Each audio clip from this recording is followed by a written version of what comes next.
How did I end up there, Christian? There we go. Now the world is as it should be.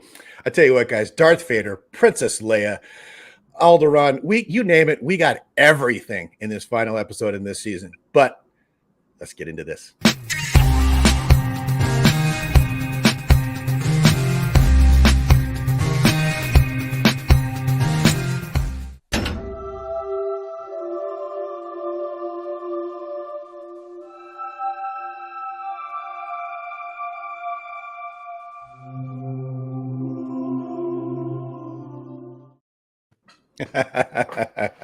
All right. Welcome back to Paul's Collectibles and the Obi-Wan Kenobi breakdown show. I got Bailey, I got Christian, and we are going to get into it today. This has been a great series and a lot of fun. But before I get started, you know how I do. I don't want to be rude, Bailey. How are you doing, ma'am? It's good to see you. I am doing well. It's always good to see you as well. And I'm always pumped for the last episode of these streams because we've got some amazing people about to come on and join us today, and it's always going to be fun. So I'm just excited. I'm stoked.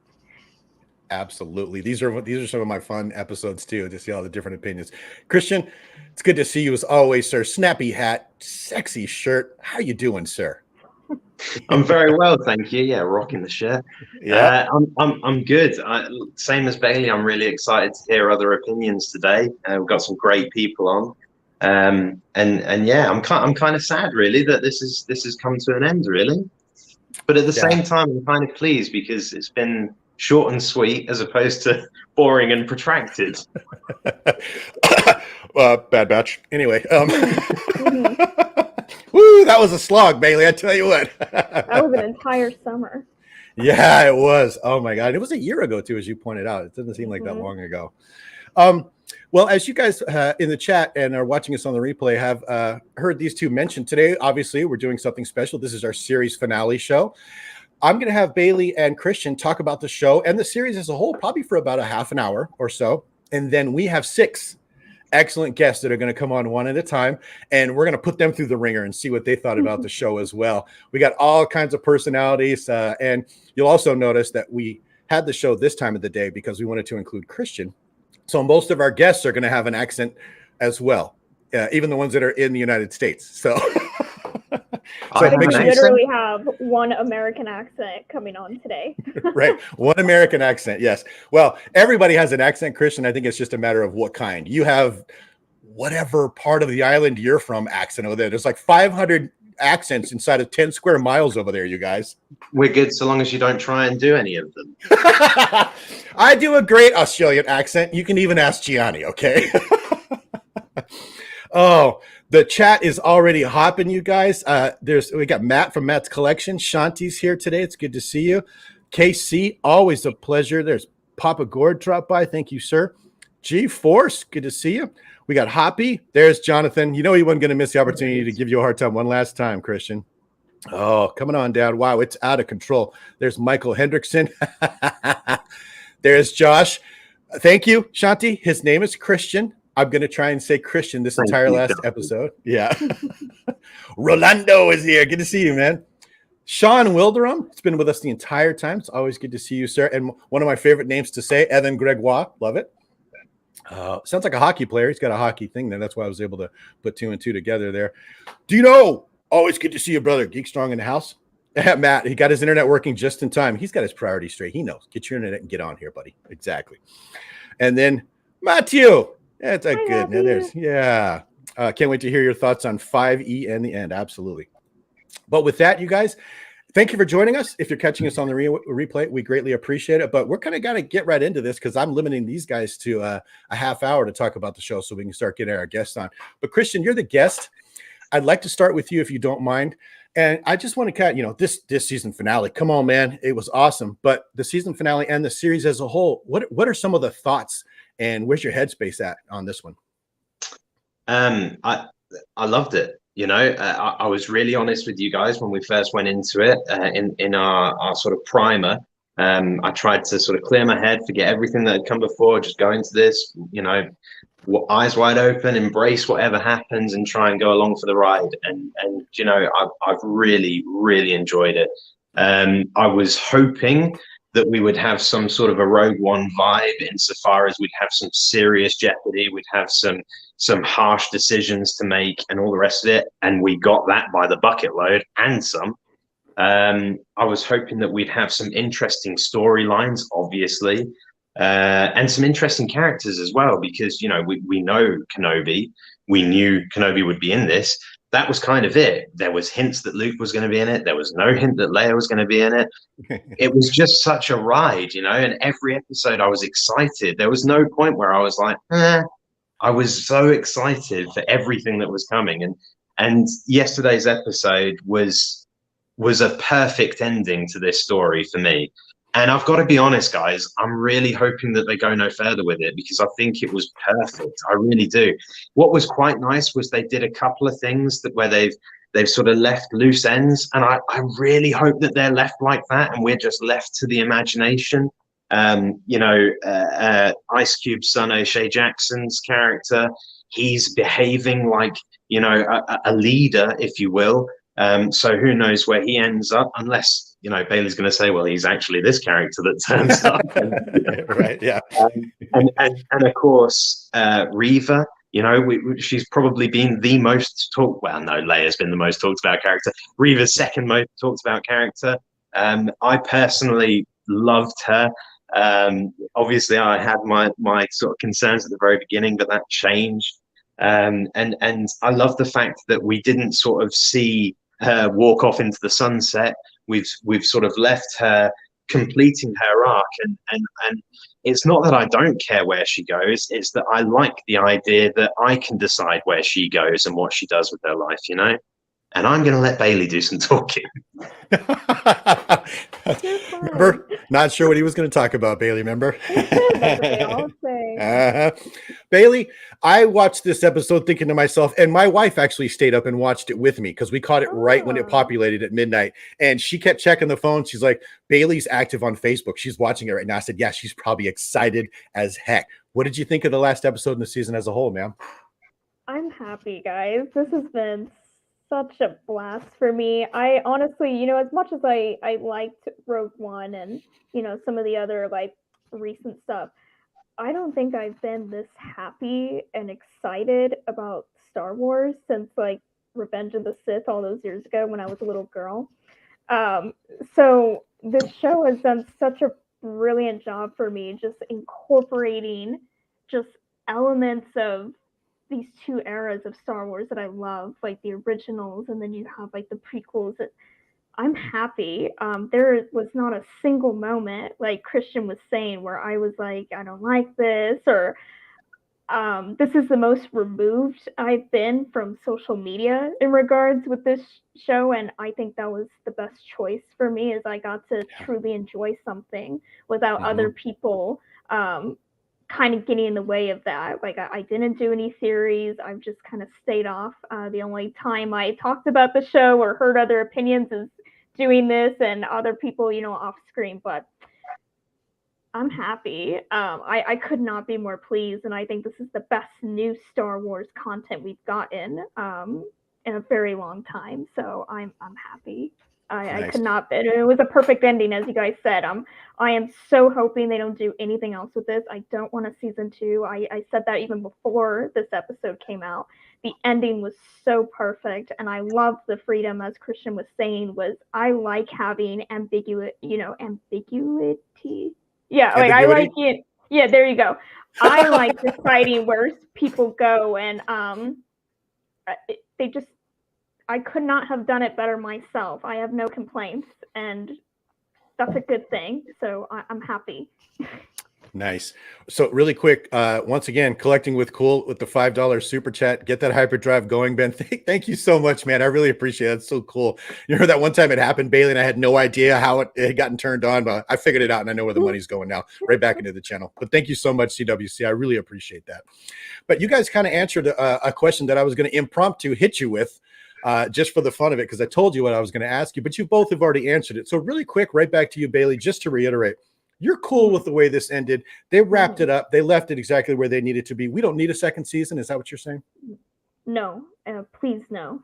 Because it's like I said, we've seen this problem before with other franchises where they do like a good one-off movie, or they do a good like limited series, and I think there's safety in that. Like when I heard that this show was going to be a limited series, it's like, okay, they're just going to put their A game into this. We're going to have a solid show, and it's going to stop. Like I don't have to worry about them, jumping the shark, as we say, or beating a dead horse. I want it to stop. I love that it's short and sweet, and let it live on forever as something that's great.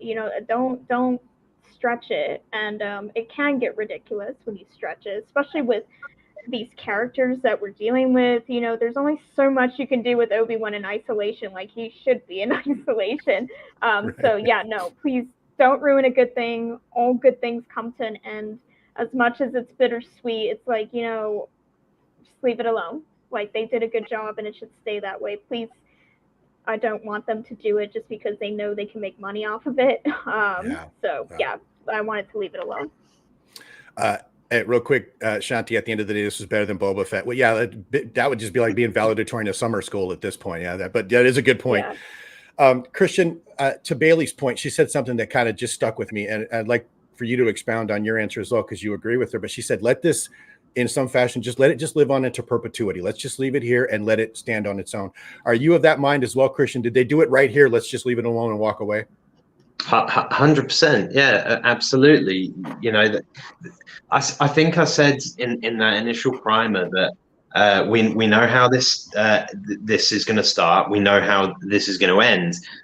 Much to a certain extent, much like Rogue One, and that's why there was this sense of sort of excitement and also trepidation going into the story, because we know the beginning and the end. Almost what does it matter what happens in the middle? But absolutely it mattered. I mean, how much more connected to Leia do you feel? How much more appreciation do you have for that woman? I think that they did such a good job in 6 episodes or 6 parts, and it technically was 6 parts, wasn't it? That I don't think there's any need to take it anywhere. And I mean, even if they did, it would be stretching, like Bailey said, stretching things out. We covered a good time span, and the lessons that were learned as a result of this wouldn't happen again. So I feel like they would really have to come up with something mad. I think it's much more likely that we'll go down the route of spin-offs, which I kind of don't want to happen. Yeah, so some of the people in the chat are saying that, Christian, we're probably going to get some spinoffs. I hope that we just leave Ewan and Obi-Wan and Luke where they're at. And if we get a spinoff, it's what Reva does after he lets her go. And she just goes to a different planet, right, Bailey? Yeah, somewhere else. Yeah. I don't know if you guys want to even discuss what happens to Reva after this, but in all honesty, after what she's gone through, I want her to go and find a quiet place and enjoy her life, Like, yeah. I know that she's done some horrible stuff. I'm not justifying what she's done, but right. She's been through a fair amount. Let her just go and find a quiet corner, and live her life. Yeah. I'm gonna edge around this topic ever so gently, but based on the current politics of the world, I'm pretty sure we're gonna see that character in some form or fashion again in a spinoff, and I'll just leave it at that. So, but yeah. I want to point something out here because I'm a big narcissist, and flattery will get you everywhere with me. So, Evan, I also want to say that I'm so glad I discovered your channel a few weeks ago, Paul. These breakdowns have been amazing. And I was kidding, because it's you two that make these breakdowns amazing. And I look forward to it every Thursday. I'll be here for everyone for Andor. So thank you guys on behalf of Evan. You two did such a good job this time. It's just, I mean, we've been blessed with the guests, right, Bailey? I mean, Josh did a great job. Absolutely, yeah. This Josh did a great job too. So thank you, Evan. That's very nice of you. Let's see here. Reva didn't send me enough to watch a whole show. Yeah, it would definitely have to depend on how they did it, I think. Christian, I'd like to stick with you. You mentioned it very briefly. Princess Leia, the character, the little girl that played her. I've been gushing about her and my friend Artisha this entire series. So if I had to say, that would be one of the high points for me. But what were some of the high points, the main high point, or some of the things that they did really well in this series for you, Christian, that just kind of drew you in and made you look forward to it each week? I know that it's been heavily debated, but I've legitimately really enjoyed the story, and I think after that first breakdown that we did, and Bailey obviously suggested I think Reva might be one of the Padawans from the start. That became a real bee in my bonnet. I've said it in every episode. Yeah. And every episode I was just really watching her, and I appreciated her character so much more as a result of it, because I was really watching her. And for me, some of the moments, the interrogation, it was so off the wall for us to see that in a Disney show. I was uncomfortable watching it, Mhm. and I like that they were brave enough to do that. I respect that. And not only that, it's the fact that I didn't take it at face value. I thought there was something else going on. I'm sure everybody thought something else was going on. Of course there was, but I enjoyed trying to sort of piece this together. And quite often in TV shows, it is blindingly obvious, what's going on and what's going to happen and all the rest of it. And I honestly didn't feel that way about this. There were things that shocked me in almost every episode. As soon as I thought I knew what was coming around the corner, it wasn't. So yeah. And straight off the back, we thought we were watching a series about Luke. It wasn't. It was a series about Leia. But we got to see Luke in the last episode, which I really enjoyed.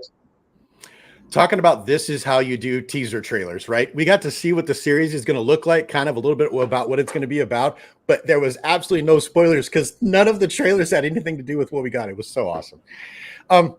Bailey, I know that this is the first series you've given not a 10, but you've given back to back 10s too. So I've just been excited to hear your thoughts after what we went through with the last two, especially.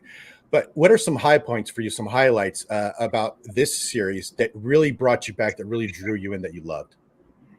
I just really love, and I mentioned this earlier, I just really love how beautifully integrated elements from like the prequels and the originals just mesh so well together, where like I just felt this series did such a good job drawing the bridge between the two.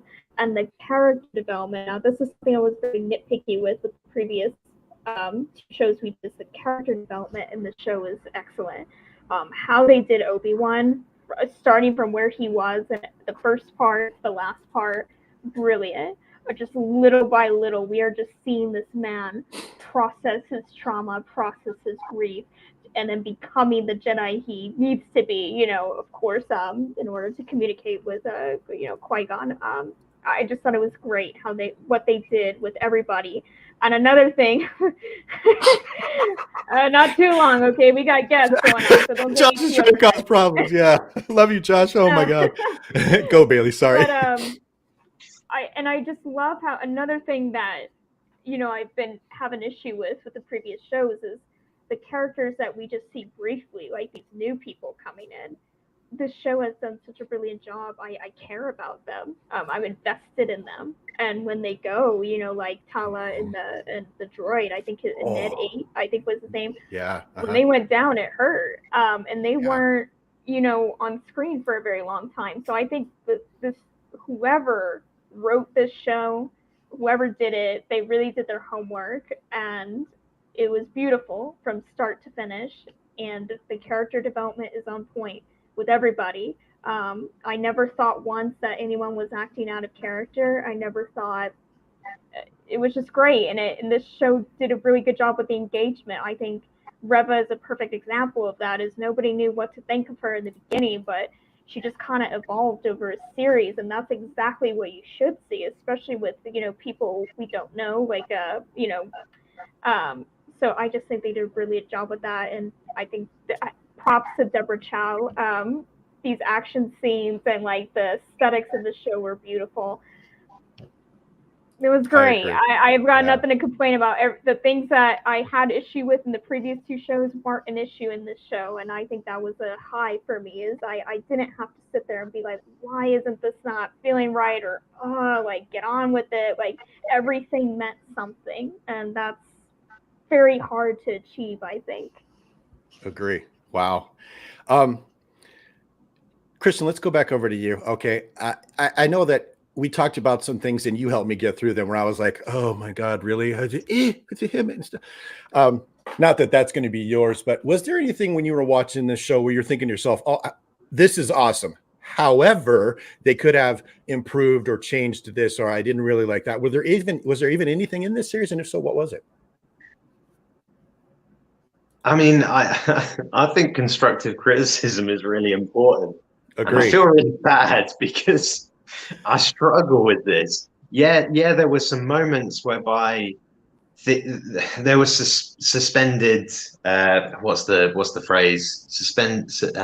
Suspension of disbelief. Suspension of disbelief. There was a lot of that. But this was a show that was aimed at all ages, and we need to bear that in mind. And I had to keep checking myself every time I started saying, and that's why you and I had those conversations. The thing is, this last episode specifically, it gave us everything that we had been talking about and the chat had been talking about that was missing. We had a Star War. There was conflict in space. We don't see that much, you know. When was the last time we saw that? And they were great shots as well. We obviously, and I couldn't believe this, within 10 or 15 minutes, Vader was facing off with Kenobi again. I thought that was going to be, the last 10 minutes, but we were bang straight into it. And I just want to talk about that for a few minutes because I don't know about you guys, and I feel a bit guilty saying this.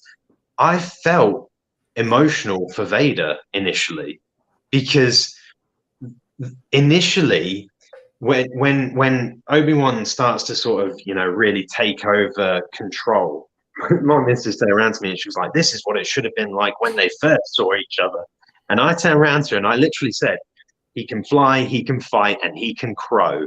Because obviously a few weeks ago we said that he was effectively Peter Pan and he needed to find himself. And it felt so much like that here. And then when he delivers that final blow that sort of, destroys the helmet and the breathing, as soon as I heard that breathing sound effect, the last time I heard that, and I might be wrong here, so correct me if I am, but the last time I heard that was in Return of the Jedi when Anakin is back. Vader is gone and Anakin is back.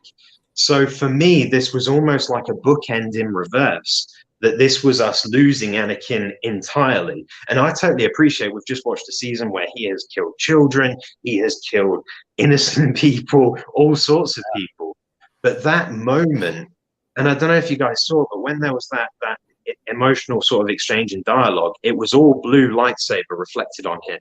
Mm-hmm. And then as they were discussing it and his opinions started to get harsher and he started to become more violent, it was suddenly the red saber that was sort of flashing over his face. And I just thought that was beautiful filmmaking. And then, the worst thing that Kenobi could have done from Vader's perspective was he walked away from him. He left him in that state.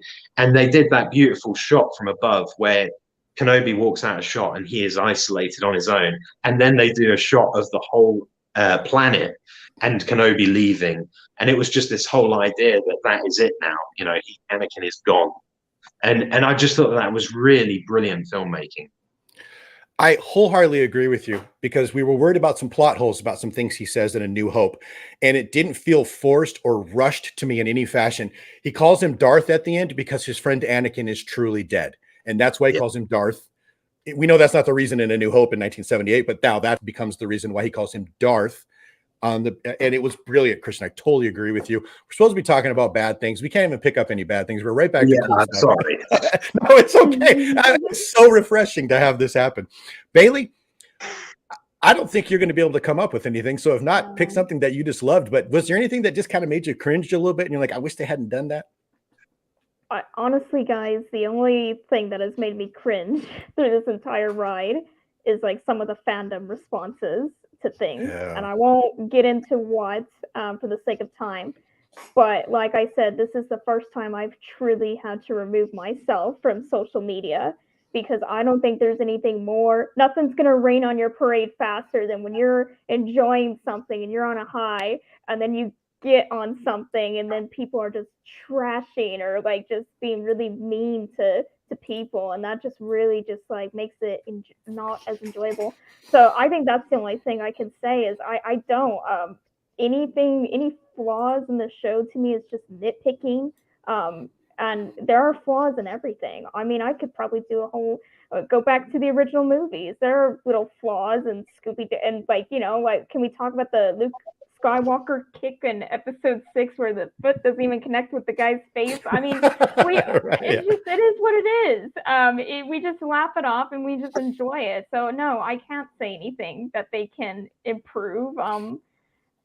The only thing that's made me cringe is some of the fan response. And I'll just leave it at that. I don't disagree with you. So if you're in the chat with us, I have no control over this. Everybody knows this. We're getting some very inappropriate things show up in the chat. And for that, I apologize. I know Josh and I are both trying to kill them as quickly as possible. I hate that YouTube allows that, but just so you know, we are trying to get on it especially if you're like, they're watching with your kids or something like that. But, Josh, you know, we've got 3 minutes left of the 30, you know, because, Christian, shoot me now. I said Josh earlier. Now I had it in my head, so I'm going to apologize once again. Gianni's down there laughing at me probably. Your name is Christian, and I know this, and we're friends. Okay, we got about 2-3 minutes left before we start bringing on guests. But you know how I do. We're going to do our number ratings, you and I, the three of us, at the end of the show. We'll give the whole series a 1 to 10. But before we start bringing on guests, Christian, any last things, any last thoughts about what I think was an amazing series this time before we go over to Bailey? Well, I'm hoping that you guys can answer a question for me, because the whole way through this, I was sort of really invested and I was really sort of sucked into the show. And then right at the end, when we were sort of saying the goodbyes to various characters, I started to find it incredibly emotional. Obviously, we had Vader and we heard the march. That was powerful. And then the farewell to Leia, I thought was beautiful, because we had that comedic moment whereby she's clearly more excited to see Lola than Ben. I thought that was perfect. But when he takes the time to kneel down and talk to her and say, you know, I lied to you, I did know your parents, they were special people, etc., etc. Is that Leia's theme coming in, or is that Padme's theme that's coming in the background? Because it really got me. The piece of music that came in when he was talking, I couldn't tell if it was Leia's theme or Padme's, but it was beautiful and it really worked. So one of my music channels that I watch on YouTube does breakdowns of movie music, and they were doing these as they went. So that's how I was able to get, because I used to be a musician 100 years ago. Anyway, they were talking about, I forgot, there's a woman, I forgot her name, that's done the score for this. And she took each of the characters' themes and left them hanging just a little bit. Like it would start out as the character's theme and then go somewhere else. And that's what you're hearing. Yes, that is Leia's theme partially, and then it goes into something else to get that not quite done feeling, Christian. If that it was really powerful. And then, you know, it was so nice at the end, obviously, when Ben's gonna head off and Uncle Owen shouts across, do you want to meet him? I thought that was beautiful, the way he sort of wandered across, and we hear the words, hello there. Perfect. I know it's cheesy, but it's what I wanted to hear. It's what I wanted to hear. It was brilliant. Loved it. Absolutely. I could not have put it better myself, Christian. Just the last 5 minutes of this episode, we're like, yes. Bailey, last thoughts, anything you wanted to touch on before we bring our first guest on, ma'am? No, I don't think I have anything.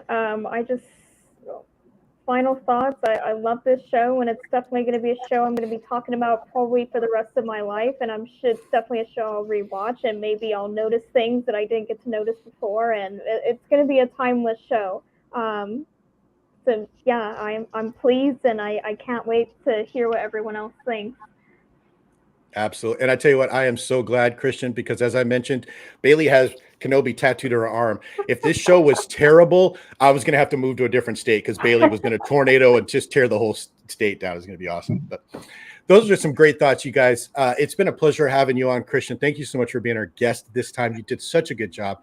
Bailey, as always, you know I love working with you, ma'am. And it has been a much more pleasurable experience when we have something fun to talk about. So you guys have done great. But with that, we're going to start getting our guests on. Bailey, what do you think? Let's do it. All right. Well, the first guest we have tonight is, and I'm not being facetious and I'm not even overdoing this, is one of the most talented artists I have ever seen. This man's doodles are better than some stuff that people spend hours doing. It's absolutely amazing. In addition, he and his business partner Greg from Red 5 Designs are releasing a wonderful book this year that I think everybody probably in this chat has backed. Christian, did you back it? And if you didn't, say yes. I have got a book coming. All right, as do I, and I cannot wait to see it because that's going to be my entire foray into vintage figures. But with that, no further ado, I'd like to introduce Gianni from Red 5 Designs. Me? Yeah, you. Someone else. Gianni, how are you doing, sir? It's good to see you. Hello, Bailey. Hello, Paul. Hello, Josh. Hello. Hello there. And I see you busted out the Stormtrooper helmet and the hot toy Obi-Wan. Very appropriate. And Obi-Wan, why not? Nice. And they got the Cleveland Indians hat on. That's going to be a collector's item soon because they're no longer the Indians. Yeah, with my which side is it? My Holo Chronicles badge somewhere. Oh, okay. you got to love Gianni, Christian. He's repping another podcast on mine. Thanks, Gianni. Oh, well, Johnny, first of all, I want to thank you for taking the time to come on. I know you're a busy man, and we weren't even sure.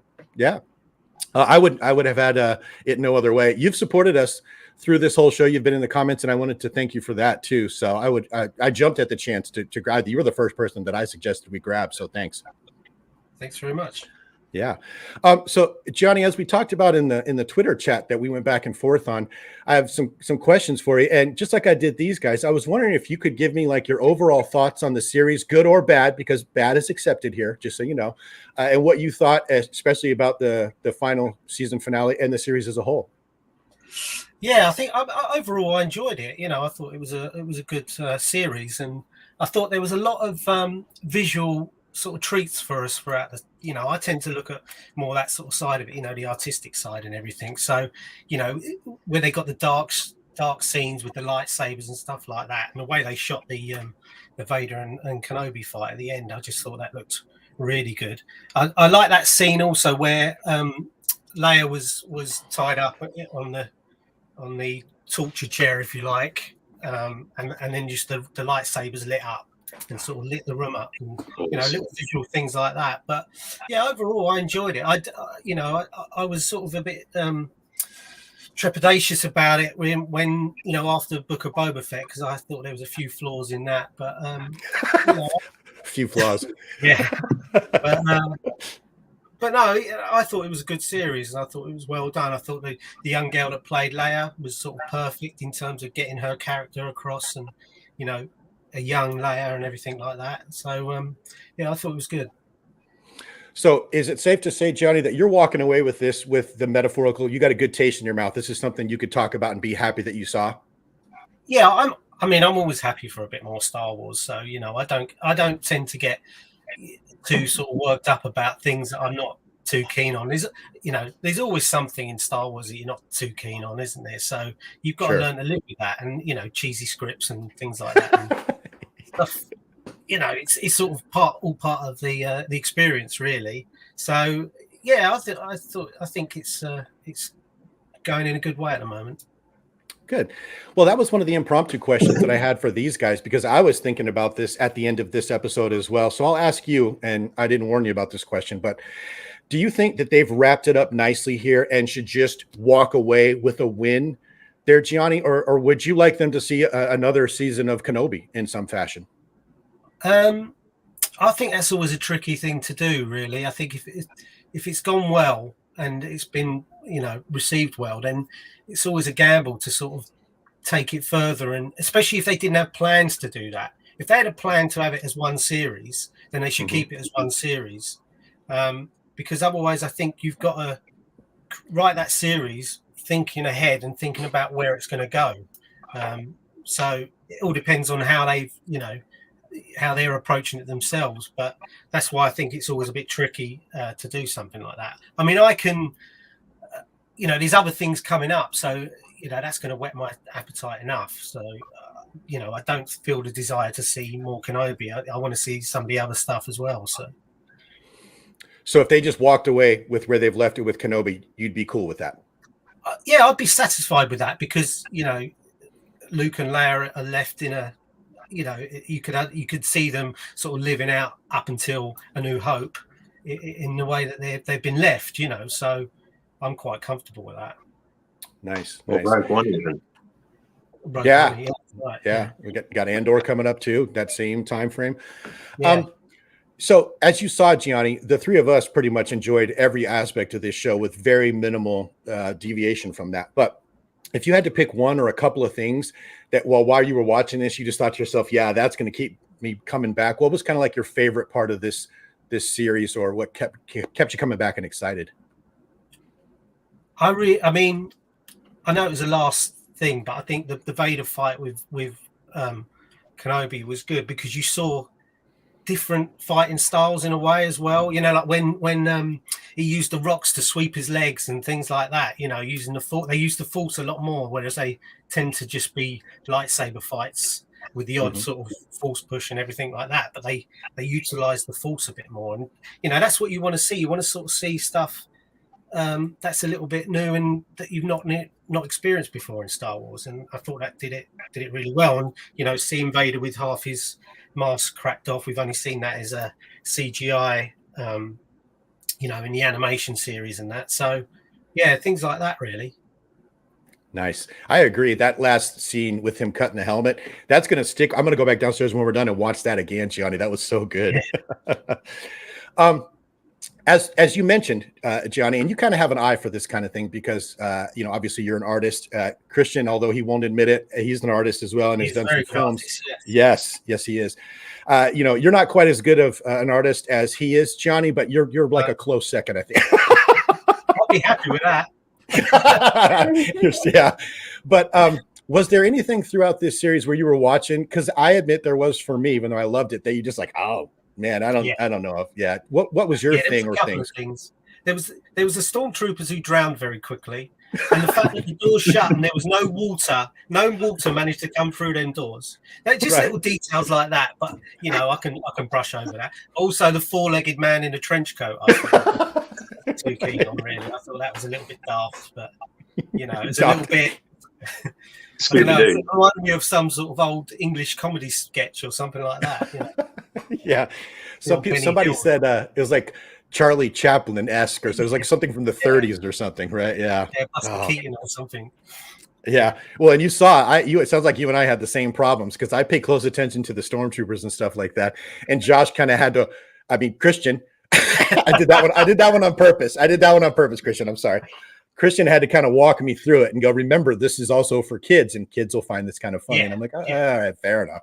But the stormtroopers, that's an important point. Yeah, I think you've got to remember that they're targeting a wide demographic when they're putting these things out. They know that we're going to watch it for nostalgia reasons, but they want to try and get them kids on board as well. Absolutely, yeah. Overall, a fun jaunt that you enjoyed, then, though, right, Gianni? Yeah, I thought it was good, well done, well shot. And I thought there was a lot of sort of visual treats for us throughout it, really. Agree. So yeah, impromptu question, Gianni. There's a few seasons, there's a few other series that are coming up as well. Is there one particular one that you're really, really looking forward to? Ahsoka and/or Bad Batch, something like that. What's the next one you're like, I got to see that? I'm quite looking forward to Ahsoka. I mean, we're not seeing anything on that yet, but I do like the character, so you know, I'm looking forward to that. Also, looking forward to the you know, you talking about whether they do more seasons. I'm actually looking forward to more Mandalorian as well because you know, I really enjoyed those 2 seasons, and because I think that's a new character, I'm happy to see that continue and see more of it. You know, rather than looking back at these legacy characters, if you like. Are you excited to see more of Peli Motto, if I'm pronouncing her name right? No, that's probably one character I'm not a fan of. I've got to. I actually like her. I don't know why. I just like her. I don't know. I'm weird, I guess. Yeah. The actress sort of thing, but I don't know. It's a little bit too hammed up for me, I think. Right. Yeah. KC makes a good point. When you have to nitpick on the physics of troopers drowning, that says the script is great. And I totally agree. Yeah. KC's my buddy in the 501st, and he agrees with me. Like, we'll watch the stormtrooper stuff sometimes and go, oh. But if that's all we have to complain about, I'll take it. Right, Gianni? Yeah, absolutely. Johnny, last question, my friend.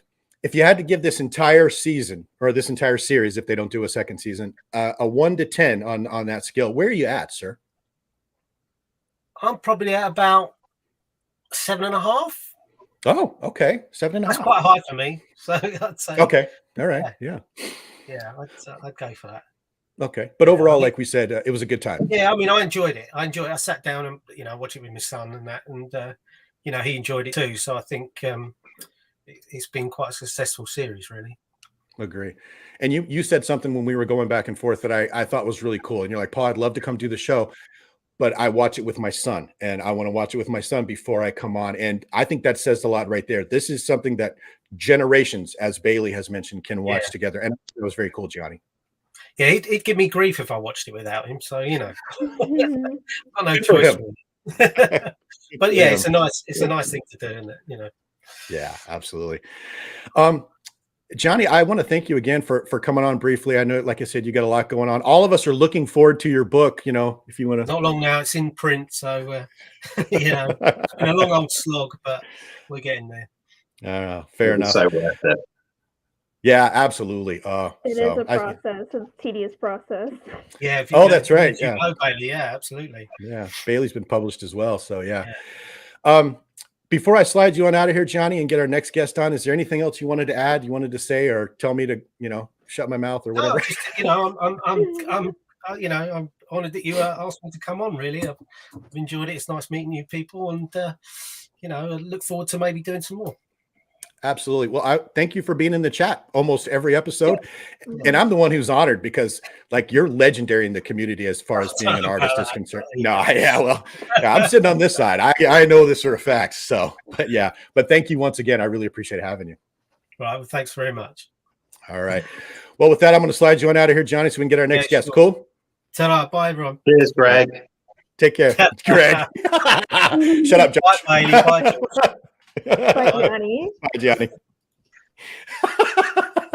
I like him. I think all our guests tonight are going to be awesome, and that's a good start. Johnny's such a great guy. Yeah. Christian, you've got an absolute legend coming on as well. You want to introduce our next guest, please, sir?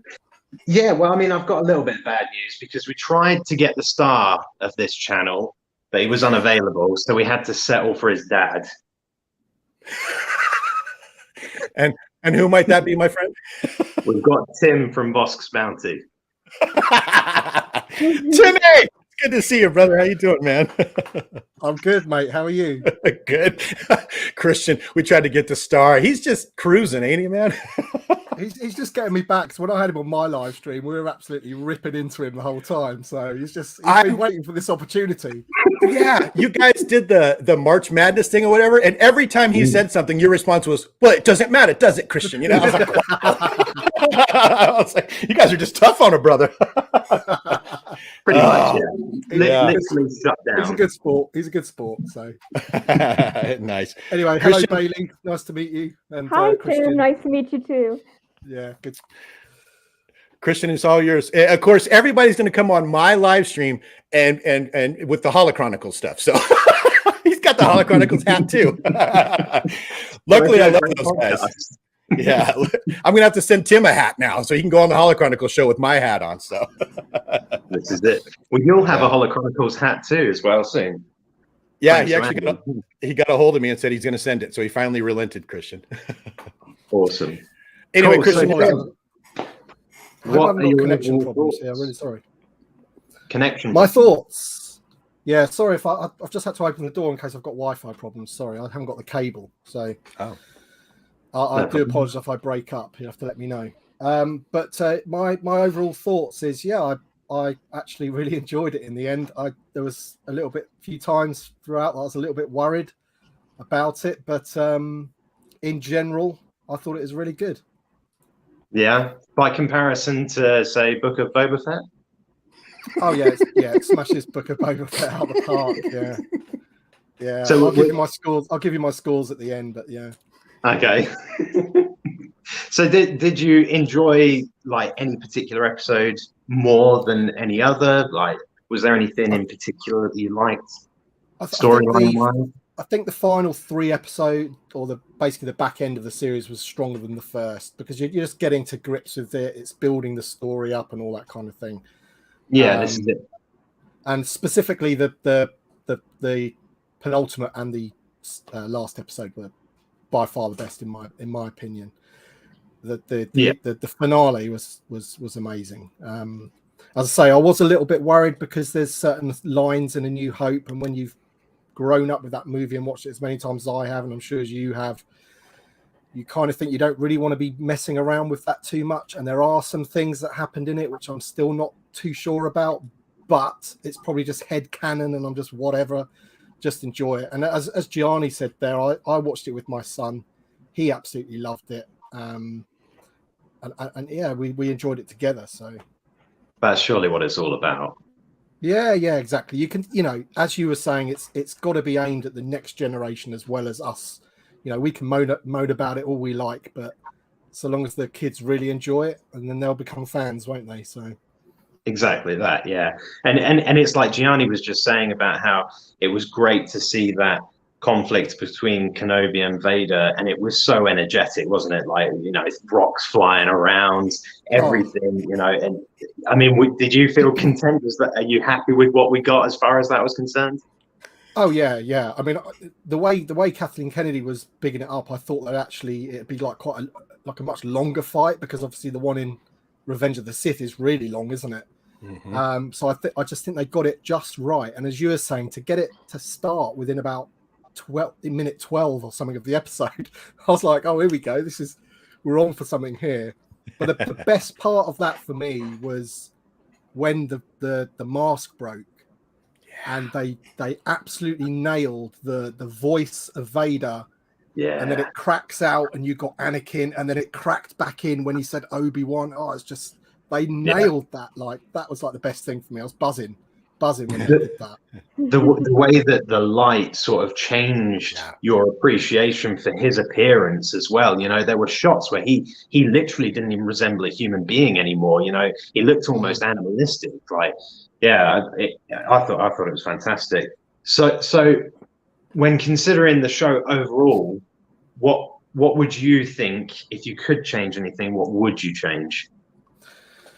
Well, I've got to admit, like, we're nitpicking here, and the whole thing with Leia and like interrogating her and making her too much aware of the whole Jedi thing, and maybe even the beginning of the Rebel Alliance. That was like, I was like, no, don't do that. And then that got me worried about what they were going to do with Luke. If Luke saw people flying around with lightsabers and stuff, you just don't want that. And I love the way they let him escape before he, after she had like turned the lightsaber off, Mm-hmm. Or he didn't see it, did he? So right. That bit was good for me. But like for example, when she puts the message into R2-D2 in A New Hope, it's almost like, you were a friend of my father, and I kind of have heard about you of being this general, and I need your help now.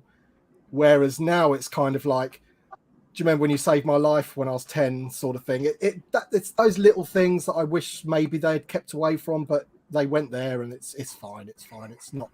It's no big deal. And the things that Vader says about not seeing seeing Obi-Wan or feeling Obi-Wan, his presence since blah blah blah blah. When you watch that film, you kind of thought that it was a long time ago, and then when Revenge of the Sith happened, you thought, well, that was it. For them to then change that and dabble with that, I was a bit worried, but I think they did it all right. They didn't really ruin anything with that. Yeah, I mean, so I was worried about that line as well. But do you not think that to a certain extent, in your own sort of headcanon, you can sort of get around the idea that she's sort of almost playing along insofar as she's sort of reaching out and she's saying, you served alongside my father, etc., and then she sort of reaches out and she says, "Help us, Obi-Wan Kenobi, you're our only hope." That's more sort of genuine. You can, but before the series, you wouldn't have had to do that, would you? That's the thing. You wouldn't even had to have gone there. It's just I probably wouldn't have thought that had I not seen this series.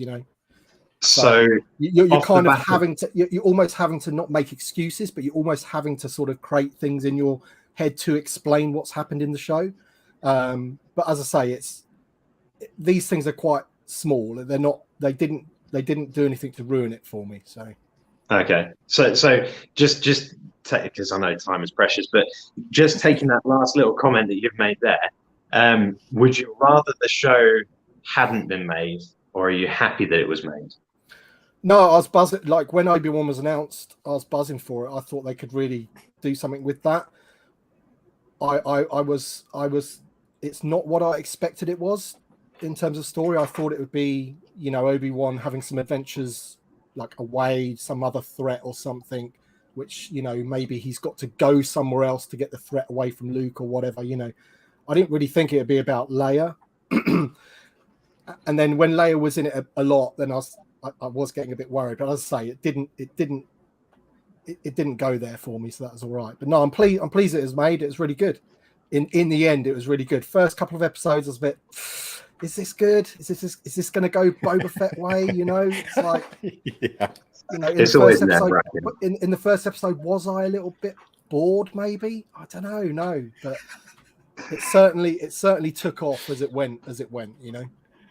So Absolutely. Quick question before we get your rating. What figure do you want in TVC from the show next? Come on, Timmy. There's a few. I mean, obviously, I'd love like the Inquisitors, like, you know, especially the Grand Inquisitor, because he just looks awesome. He reminds me of Pinhead from Hellraiser. Yeah. He's got those lines on his head, and he's got that round like egg head, isn't he? Mhm. But I think the one that I'm really sort of annoyed about that the Black Series is getting that we're not getting is the droid, the lifter droid, Ned B or whatever. Because for me, Star Wars is all about droids and aliens, really. Like that's what I like about it the most. And yeah, so I hope they do Ned B as soon as possible, basically. Yeah. Tim, did you get that 3-pack from Amazon today, or do you guys have Amazon? I don't know how it works over there.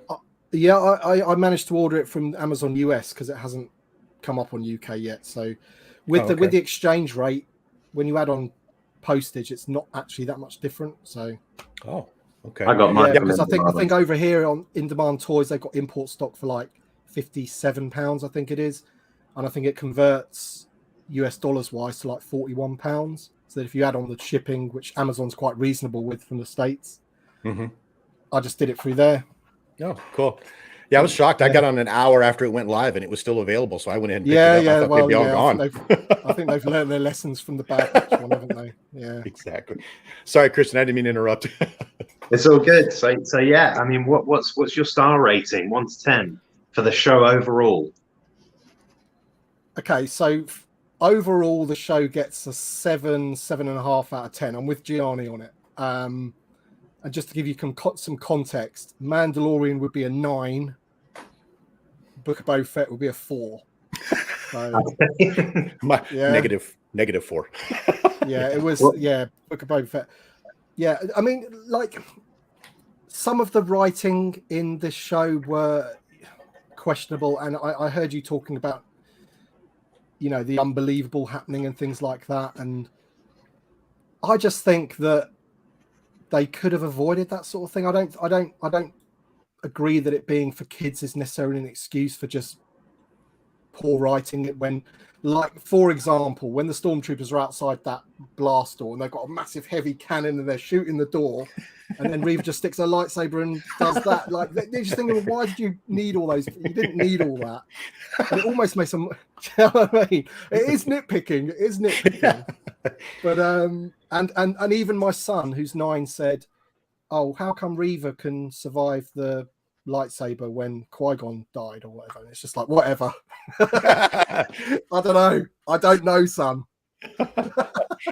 But you know what, Tim, I think my buddy Casey put it best. You've got a pretty good show when that's the stuff we're upset about, right? I mean, we're just nitpicking at this point for the most part. Exactly. I mean, you know, if you know, it's always good to be critical about these things because then hopefully they improve on things. Do you know what I mean? You don't want to laud it up when there are some issues, but overall, I can look past them, and it was really enjoyable watching it.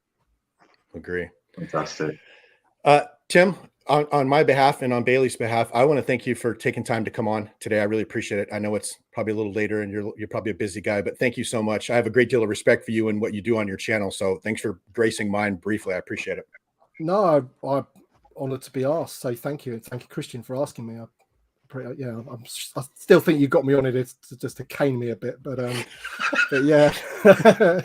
Yeah, that's the next invite you get to one of my streams. That's the Pile on Bosk stream where we're just going to let you have it. Okay, yeah. Christian, do you have anything else for Tim before I slide him out of here? No, just thanks for coming, Alan. That's okay. That's okay, Seamoles. Shut up, Josh. No one likes you. Timmy, once again, thank you, sir. And I'm sure I'll see you around in some fashion very soon, sir. Appreciate it, guys. Cheers. All right. Take care. Cheers, man. Bye. Timmy, he's got a great sense of humor. Bailey, the next guest is one of yours, man. Would you care to introduce this wonderful? You look excited, which is awesome. I am so excited, yeah. guys. This is a huge debut, and it's going to be mind-blowing for some of you, I'm sure, especially the ones who've been with us for a long time. So we have our first American coming up, so she won't have an accent. But I'm very, very excited to introduce this person, guys. She means the world to me, and she's been with us for a long time. If you kept up with Bad Batch, I don't think so.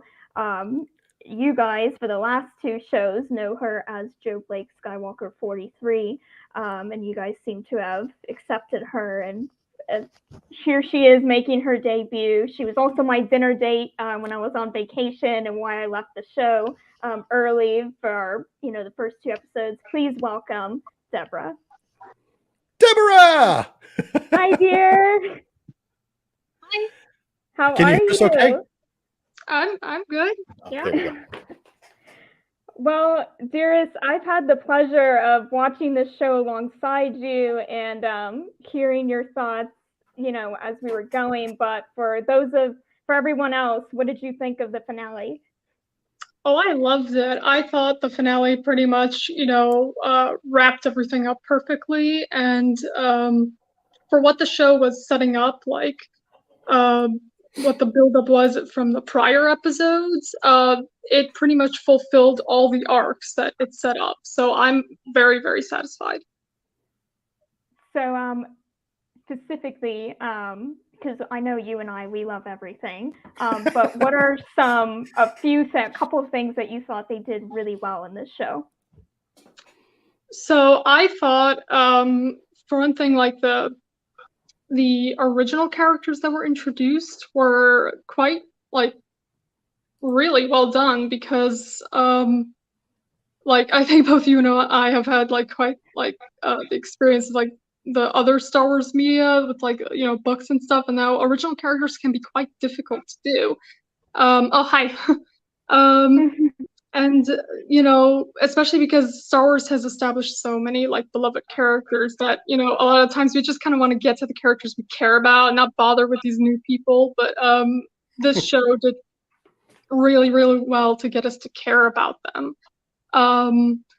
So that's probably the first thing that I noticed immediately is wow, care about these characters. And I guess another thing is for me, I've always loved Anakin and Obi-Wan's dynamic, but I wasn't quite sucked into it, I wasn't my hyperfixation in Star Wars. I thought what we had was already brilliant, but this show, the context that it had added to the relationship for me just deepened it so much more, and it got me emotionally in. I wasn't I just thought, oh great, I was all into the whole the Mustafar scene for me was the height of it, but then I kind of didn't think about what Obi-Wan went through after, and even Vader's feelings about Obi-Wan after, because it got wrapped up so quickly in A New Hope.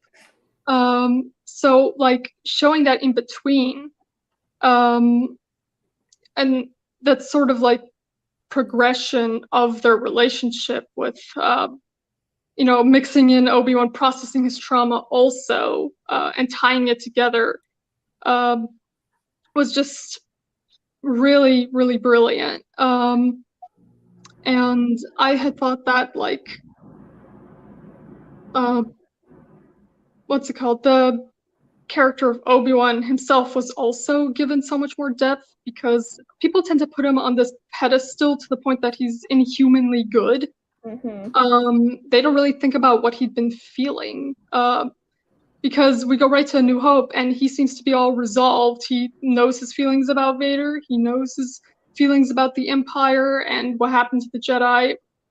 You know, everything, you know, that he is, like his state of being in A New Hope, is just so determined that we don't even think about how he got to that state of mind. So the Kenobi show, like, just absolutely, like, you know, showed us that journey in such a deep way. So that's something I'm very happy about.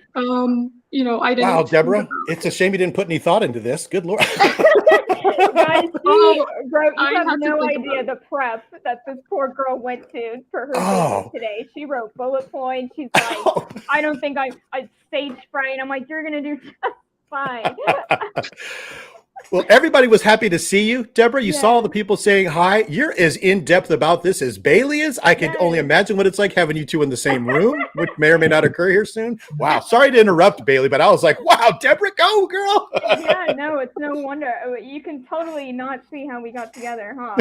Right, yeah. So, dearest, so I think what sets you and I apart from, like, probably a lot of people here is you and I enjoy this show so much because they integrated so much of the other media that you and I tend to care for more than, say, some people who just stick to the original trilogy. Like, you and I were able to watch the show and be like, oh my god, that's from Fallen Order, or like, that's kind of like Ahsoka knocking off Vader's helmet in Rebels, or, you know, Clone Wars stuff. Like, we were able to pick that stuff up. I think you would agree that, you know, just the show did such a beautiful job integrating so much into a show, and it really caters to everybody without overkill. I agree, Geek Strong, and we're going to work on that. Oh yeah, well, first of all, I'm very flattered by the comments just now. And second, yeah, this show was just really excellent for the people who've been keeping up with, like, the other shows. And I think it's actually a really good sign on the people, like, behind the scenes. It shows that they've been paying attention. And it shows, like, that they have, like, they recognize the importance of, like, other, like, you know, big scenes, like the Ahsoka versus Vader in Star Wars Rebels. They recognize, like, that importance by having the parallels to that. So, like, I think it's a really great sign in, like, the leadership right now in Lucasfilm, because, you know, it shows that they're not going to kind of isolate the live action from the animated, you know. So that's something I was very happy about. And then, so again, you are killing it, my love. Everyone agree. And you are definitely we're gonna get you on camera more, because I'm telling you, she's a lot smarter than I am, guys. So believe it or not, I already feel stupid. and believe it or not, she's actually smaller than I am. She's an inch shorter than I am, and maybe 100 pounds away. But so, dear, I think it's safe to say, you know, when it comes to, you know, if there's any flaws about the show, I think you and I are kind of on the same page there too. What has made you like through this whole experience? Yeah, pretty much. I would just be echoing everything you've already said. Just that, you know, if a show has gotten their structure good, you know, by plot, by character, any other flaw is going to be a nitpick to me, and I'm not going to bother with it. I tend to nitpick shows I already think are badly structured. That's the only time I'll really do that.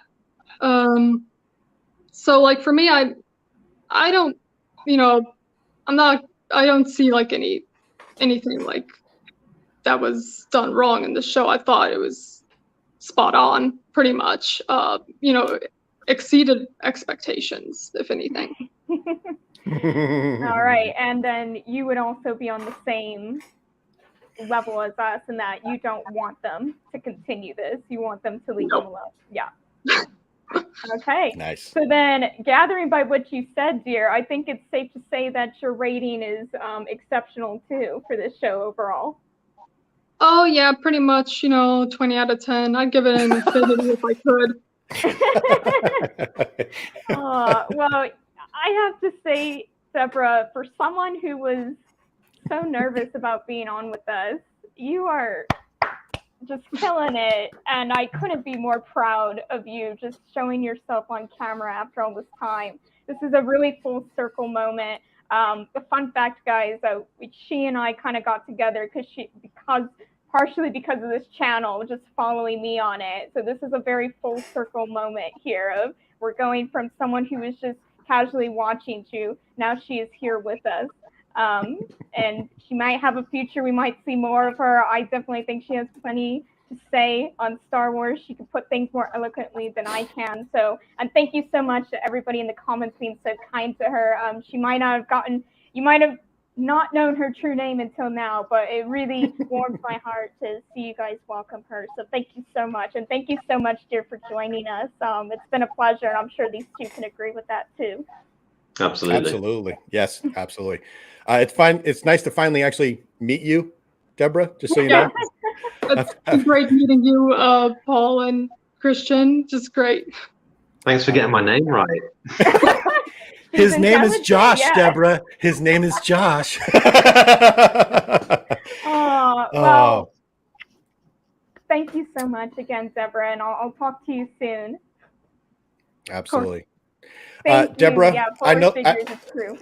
Exactly. Yeah. Deborah, I know that if you find yourself in the state of Arizona, my wife's dragging you over and going to feed you your weight in food. So we're looking forward to that. So I will gladly head over there and eat my weight in food. Hell yes. Right. Very much looking forward to that and meeting your wife. Absolutely. Well, on behalf of Christian and I, since you were Bailey's guest, I want to thank you for coming on. You've been great. You did such a good job at Smarter Than Bailey. Wow, that's a compliment too right there, because this girl knows everything. So thank you so much for gracing us with your presence today, ma'am. Of course. Okay. With that, unless you have anything left, I'm going to go ahead and slide you out of here, Deborah, and get our next guest on. Sure. Okay. I look forward to seeing you again, ma'am. Look forward to it. Bye, guys. I like her, Bailey. You can keep her around. Yeah. Yes, no, she's fantastic. I can't wait for you to see her, and she'll be here less than 2 weeks from now. So nice. Who knew that my live stream would end up being a dating service for you? Happy Pride. Yeah, all right. Big reveal. Yep. Ta-da. Now you know why. But with that, we're going to go ahead and get our next guest on. And I was privileged. We all wanted all of the guests that came on today. We all wanted them, but we divided up who was going to invite who. And I got lucky enough to invite this guy. He is one of the calmest, most, what's the word? He's really sophisticated, Christian, just a smooth, great. His videos are off the chart. They're getting better and better and better each time. He'll actually make me watch stuff like him repairing a cardboard box. That's how good they are. But I won't fluster anymore here. Without any further ado, here is my buddy Dave from Vintage Toy Rush. Hi, Paul. Hello, guys. How are you doing, sir? I can't believe that intro. It's awesome to be on your channel, Paul, and it's great to meet you, Bailey. And I'll be kind, and Christian as well. He didn't call you Josh. and also, I'm so happy that all your other guests are experts on Star Wars. I'm the casual Star Wars guy now. So right, yeah, you're like the version of my brother this time, my brother Alan, but with an accent and better looking. So yeah. I meant everything I said in my intro. I have been very lucky with this channel to have been introduced to this group, but all of you guys so far, you, Gianni, Tim, are people that I kind of look up to and I'm very impressed by, and it's kind of flattering and a little nerve-wracking to have you on, because I'm like, these are heavy hitters. So thanks for coming on, man. I appreciate it. I appreciate you inviting me on. This is awesome. I don't have a cap. I feel really like the odd one out. Everyone else has got a cap. Well, if you get your address to me in some fashion, I might be able to hook you up. I didn't even know you wore caps. So I don't actually.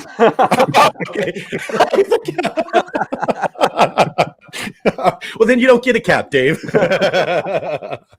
Oh my goodness. Really quick, Shabby, I got here early. I see you down there, man. So thank you for being patient. He's raring to go. But Dave, once again, like I said, thanks for coming on. I guess we should talk about the show a little bit and not hold everybody up. So I said that's what we were going to do. Dave, you've been hearing how the conversation's going. If you have an opposite opinion, feel comfortable expressing that here. Okay, as you can see, not everybody's excited about the show as we are, but overall thoughts and where's your headspace at as it pertains to this final episode and the series as a whole, Dave? Well, I have to say, Obi-Wan actually is one of my favorite characters from the original trilogy. My world is kind of original trilogy, really, and that's partly down to Alec Guinness. I think he just played a blinder in those original films. If you go back and watch him, just his phrases, his acting, his facial expressions are awesome, and he just adds kind of so much mystery to that character. And I just fell in love with Obi-Wan from there. So, based on the Book of Boba Fett, which I wasn't a great fan of, they didn't really treat Boba all that well. I was a little bit thinking. Hoping that it would be a decent show, and I really enjoyed it. I really did. I thought it was a fantastic show. It's not without its flaws, but I think the fact that they had Ewan McGregor play Obi-Wan, for me, made it. I think he's got that experience now of playing him, and his acting skills, I think, really added to the whole show. And I also love the fact that they didn't really hold back on how badass Vader is, which I really loved. The fact that he was just walking down that street and just taking out innocent bystanders and what have you, just really added to that character, and just sort of you get a real insight into how far basically he'd gone. And there were I think it was the episode that maybe people didn't like. It's when they I can't remember the name of the place, but when it's the fortress, they're supposed to be in the most guarded fortress around, but they somehow managed to walk in. And I still laugh at those communicators. You are in the most secure place that was ever, you, Dave. Yeah, and they're walking around with communicators with a speaker on it. And I know it's a throwback and everything, but surely they could add a wire and stick a speaker in their ear. Come on. But I did love the the scene with when Obi-Wan went into the tomb, basically, and they had all of the essentially the coffins with glass fronts. And for me, it wasn't necessarily who was in there, but it was just another demonstration of how evil the Empire is. They basically they're using these people as trophies, essentially, with those glass fronts. So I just loved where they went with that. I think they finished it really well. I personally don't want to see another series. I think I always like to leave on a high. Yeah. So, bye now. Yeah. I always like to leave on a high, and I think they should leave on a high here. If they did go back and have another series, it really does have to be a completely different story. And I don't know what story that would be. Whether it's just following his entry into carpentry or something. I don't know what it would be, but we'll just completely finish the Jesus reference and make him a carpenter now too. But I think they should just leave it as it is, to be honest. But I enjoyed it. I enjoyed every episode of this series, to be honest. I like the fact that it wasn't all on Tatooine. They went around and explored different worlds and different areas. So for me, that was entertaining too. I had enough of sand. Oh yeah, tell me about it. For a backwater planet, everything seems to happen on Tatooine, right, Dave? Oh, Dave, question, and you kind of touched on it a little bit, and I think we all can agree, awesome series, but nothing is perfect. Was there anything that while you were watching this, Tim brought up some great points, so did Gianni. While you were watching this, so did Deborah, actually, that you thought to yourself, I could have done without that. Was there anything like that, or a couple of things, or anything at all? Not really, but I found there were amusing moments. Okay. I think it's just my sense of humor picks up on these things. But I actually liked. I think it was right at the beginning in episode 1, when Reva put a bounty basically on Obi-Wan, and then basically every mercenary in the whole area is like, ooh, and then kind of all after. And that was for me completely taken from John Wick. That was a perfect John Wick ripoff, and I laughed at that. I laughed at the I laughed when they, again going back to that secure fortress, when they literally just walked out, and everybody, everyone's kind of minding their own business, alarms are going off and everything, but everyone's minding their own business and blind to the fact that they're walking out, and that was great. I love the fact that Leia was kind of hiding under the robes, and that to me was an ET moment for me. That was just that was a great. I think that was a throwback to ET personally. But the thing that probably annoyed me the most was, and it was touched on earlier, was the fact that Reva somehow survived a lightsaber stabbing, and it wasn't just a lightsaber stabbing. Vader was there, and he held that saber there for a long, long time. And I don't know about you, if I had a saber in me, I think most of my internals would have been destroyed. I don't think I would have even had a spine left. So I don't see how she can recover from that, to be honest. Especially just prior to that, she had just sliced through that massively thick door with her lightsaber. So that was a bit too far-fetched for me. Christian, I'm just going to leave the "if I had a saber in me" jokes alone, okay? Right?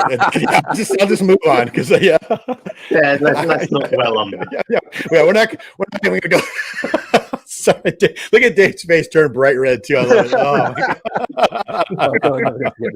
Oh man, Dave, really quickly, I'll get us back on track. Your most favorite thing, if you had to pick one thing from the whole show, what really did it for you?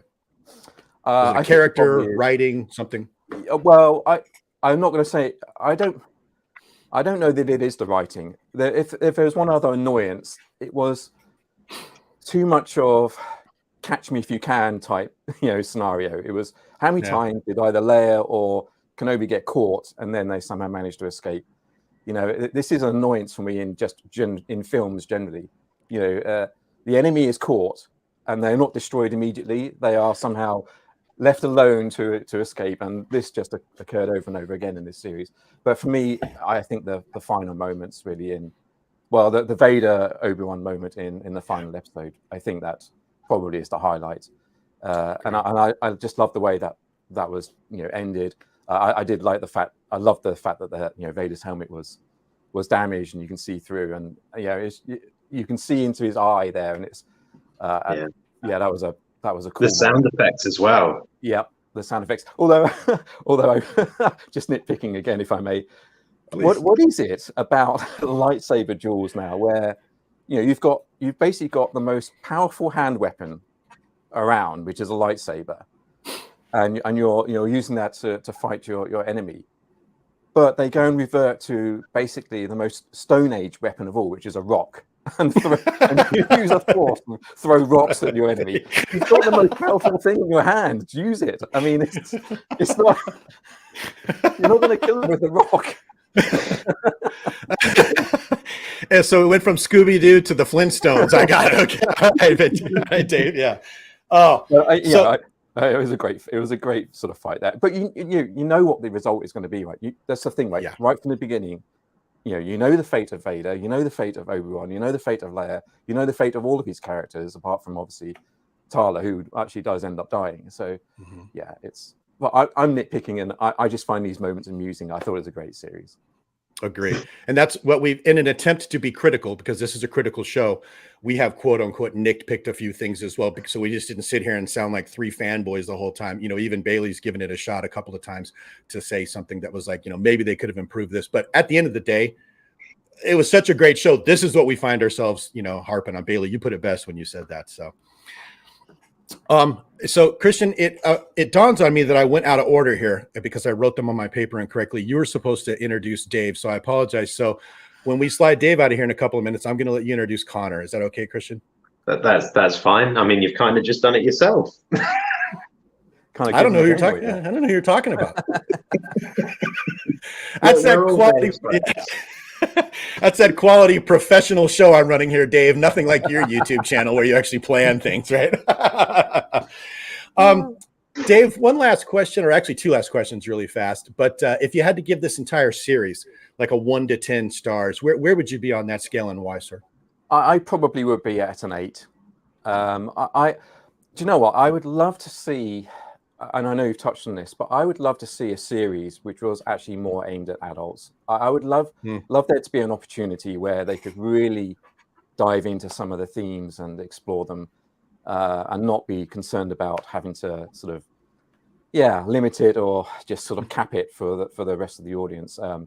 That's not going to happen, but I would love to see that, which is why we get some of these funny storylines, I think. But I would give it an 8. It's much better than Boba Fett. Not quite as good as Series 2 of Mandalorian, but I think it is actually better than Series 1 of Mandalorian. So I put it there. Yeah, and we've been comparing it to Boba Fett because they were both in the same genre, in as much as it's a character we know about and we know what ends up happening to them. Fill me in. I've refused to compare it to Mandalorian for me because Mandalorian was a blank slate. They could just do whatever they wanted there, and consequently they got it right. Thank God. But yeah. But those are all good points, Dave. You make me think about a couple of things too when I go back and look at the show, because after everybody's comments, I'm going to go check it out again. But before we slide you out of here, Dave, is there anything else that you wanted to get out or that you wanted to say, sir, that we missed on? All I want to say is you guys have done a fantastic job this whole series, because for me, I am a casual Star Wars fan, and I've been watching the episode, and then I've been watching this show, this breakdown each week. And I get so much more from the episode after all of your insights. So I just want to say thank you, guys, and hopefully you'll be back for the following series. Well, I appreciate that, Dave. And when I say this, I hope these two know I'm not being facetious. It's not me. As you can see, I can barely get the order of the guests right. These two, Christian, who didn't know what he was going to talk about, blew it out of the water, and Bailey's always brilliant. So it's all those two. But I appreciate that, Dave. Thank you so much. But with that, Dave, unless you, like I said, you had anything else, we're going to go ahead and slide you on out of here. I'm flattered that you came on. You've been supporting us the entire time, so thank you. No, you're welcome. As I say, I'm really pleased to be here on your channel. I think this is the first time I've been on your channel, so and I'm happy to meet Bailey and Kristen as well. So this is awesome for myself. Thanks for inviting me on. And as I've commented on your videos before, your stuff is so crisp and so good. I'll watch you repair a cardboard box. I like your stuff. I even wrote it on there. I'm like, I just watched a grown man repair a cardboard box for half an hour. Yeah. It's beautiful. More for you, Paul. I appreciate that. I got to go back and catch up on. I see you've got a couple of videos, so I'm going to go back and catch up on them probably soon here. So awesome. Thanks very much, Dave. Thank you so much. It's been flattering to have you on. Thank you, sir. Bye, everyone. All right, bye.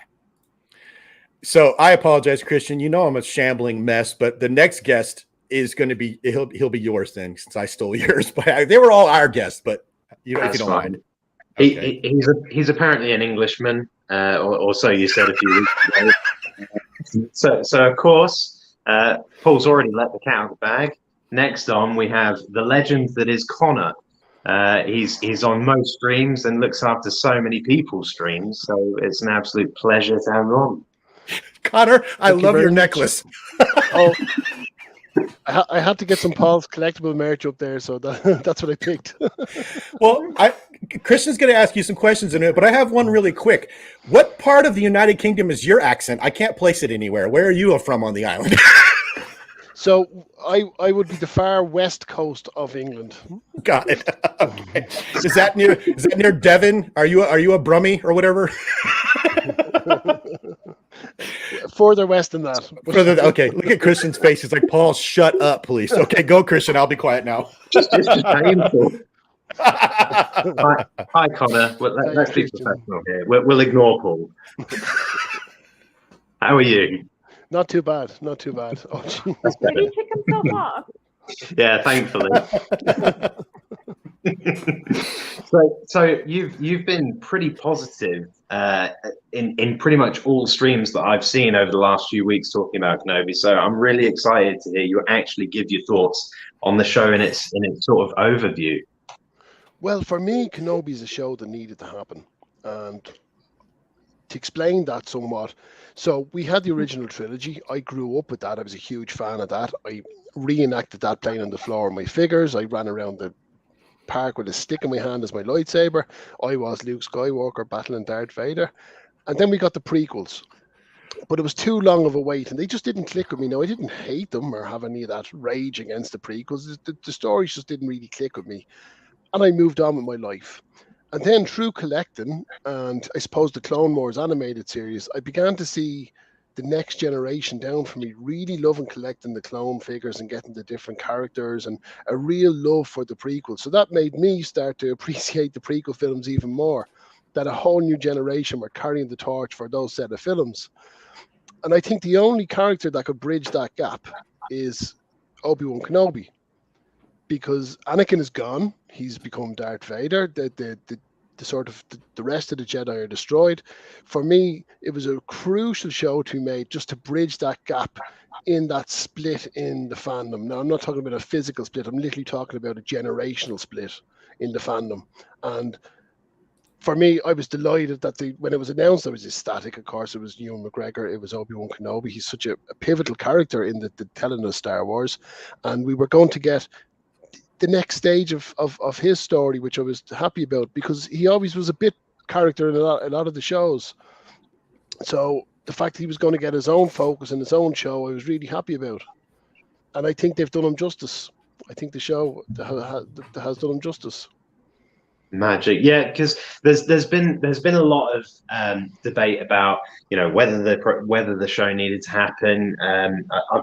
We've seen a lot of people in the community really hating on it, but you've sort of, as I say, in some of the streams that I've seen, you've sort of fought back with that, and you've been nothing but positive about it, and it seems like you've managed to articulate there the fact that it is a perfect bridge between two completely different groups of people, if you will. Because I mean, even when I grew up watching the original trilogy just prior to the prequels coming out, and I think I was probably a little bit too old for the prequels, so I wasn't really that interested in them when they came out. So I kind of have a similar relationship to it to you. So the way that you've just sort of explain that you feel that it was needed makes perfect sense to me. And it's like I was saying in that first show, that I had no idea where this was going. It felt like it was almost a non-entity because I know where it ended. But yeah, it makes perfect sense what you've just said, because it does. It fuses those two. We knew where it ended, but I suppose it was just filling that gap in between. And for me, that's where it was a really important story that needed to be told. And yeah, I was positive about it. And I suppose I know there was a lot of negativity about it, but when it comes to something like Star Wars, I don't know whether I'm different or something, but I just have the ability to sit down and watch it with a childlike mind and enjoy it for what it is.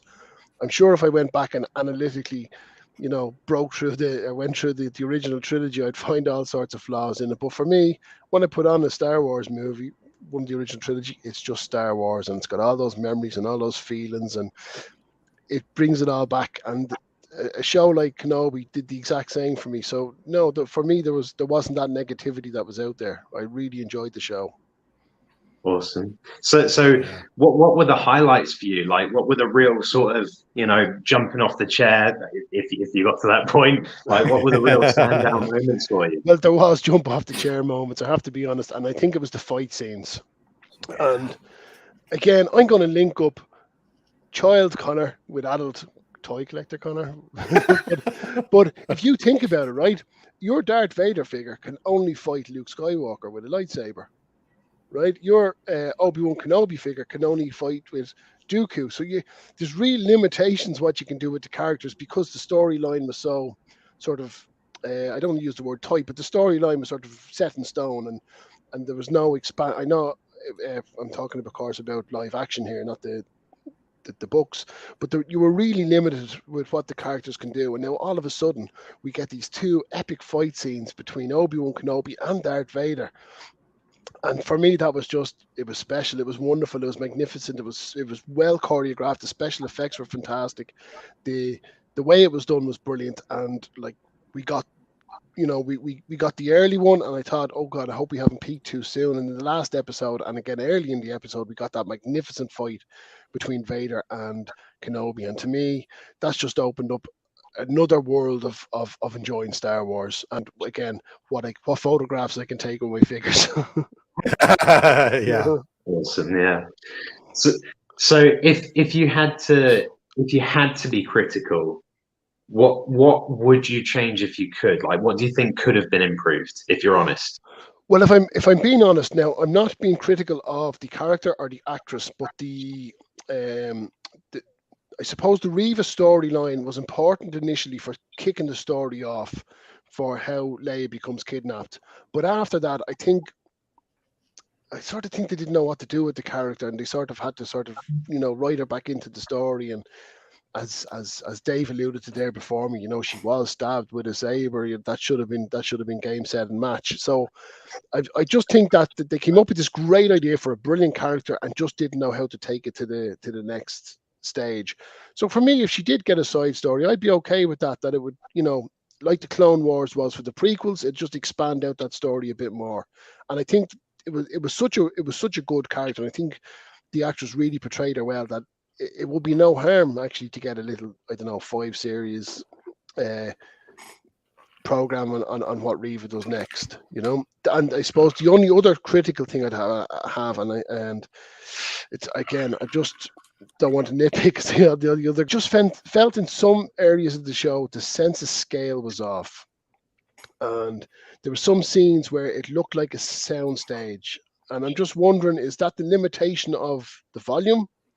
Or was it, maybe down to the pandemic that they were restricted where they could film? But I found this in some parts of Mandalorian and Boba Fett as well, that some of the scenes are just restricted. They just don't have that epic scale that we're used to with something like Star Wars.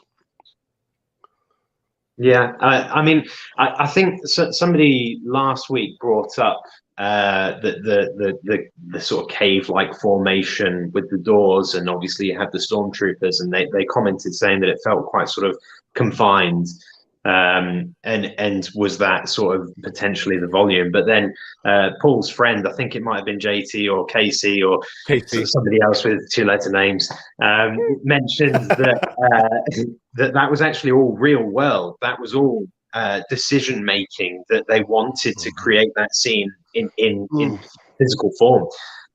But yeah, I take your point. I think it's an interesting one. Now, it is a TV show, not a film. So there, it doesn't have the same budget. But for me, it's just, like I said, in a couple of scenes, just that sense of scale wasn't there. And of course, if you get a fight between Anakin / Vader and Obi-Wan Kenobi, you're going to compare it to the Mustafar scene, which was spinning cameras against volcanic eruptions and, buildings falling. And then, so to go and have them two fighting again, there is going to be a limitation of what they can do, especially on TV. But again, that's pure nitpicking at this stage. I was happy with the story. I was happy with the show. So good stuff. One quick question before we get your star rating. When Vader had been struck, and the helmet's obviously damaged, and you hear that breathing effect, how did you feel about Darth Vader at that moment? Still hating on him, or? No, it was brilliant. It was a beautiful scene, if that makes sense, because you can actually see, we witness the true death of Anakin. Anakin wasn't killed on Mustafar. The Emperor collected him. He came back, and when he became Darth Vader, the first thing he asked was, "Where's Padme?" There was still Anakin inside him. And we can see the true death of Anakin Skywalker. And as he turns around to Obi-Wan Kenobi and says, "I killed him," we know then that Darth Vader has taken control. We can see the Sith eyes glowing through the broken helmet, and the shadows, and it's just pure evil. There's pure evil in the face, and I think it was a fantastic scene. I think it was an amazing scene. It was very well done.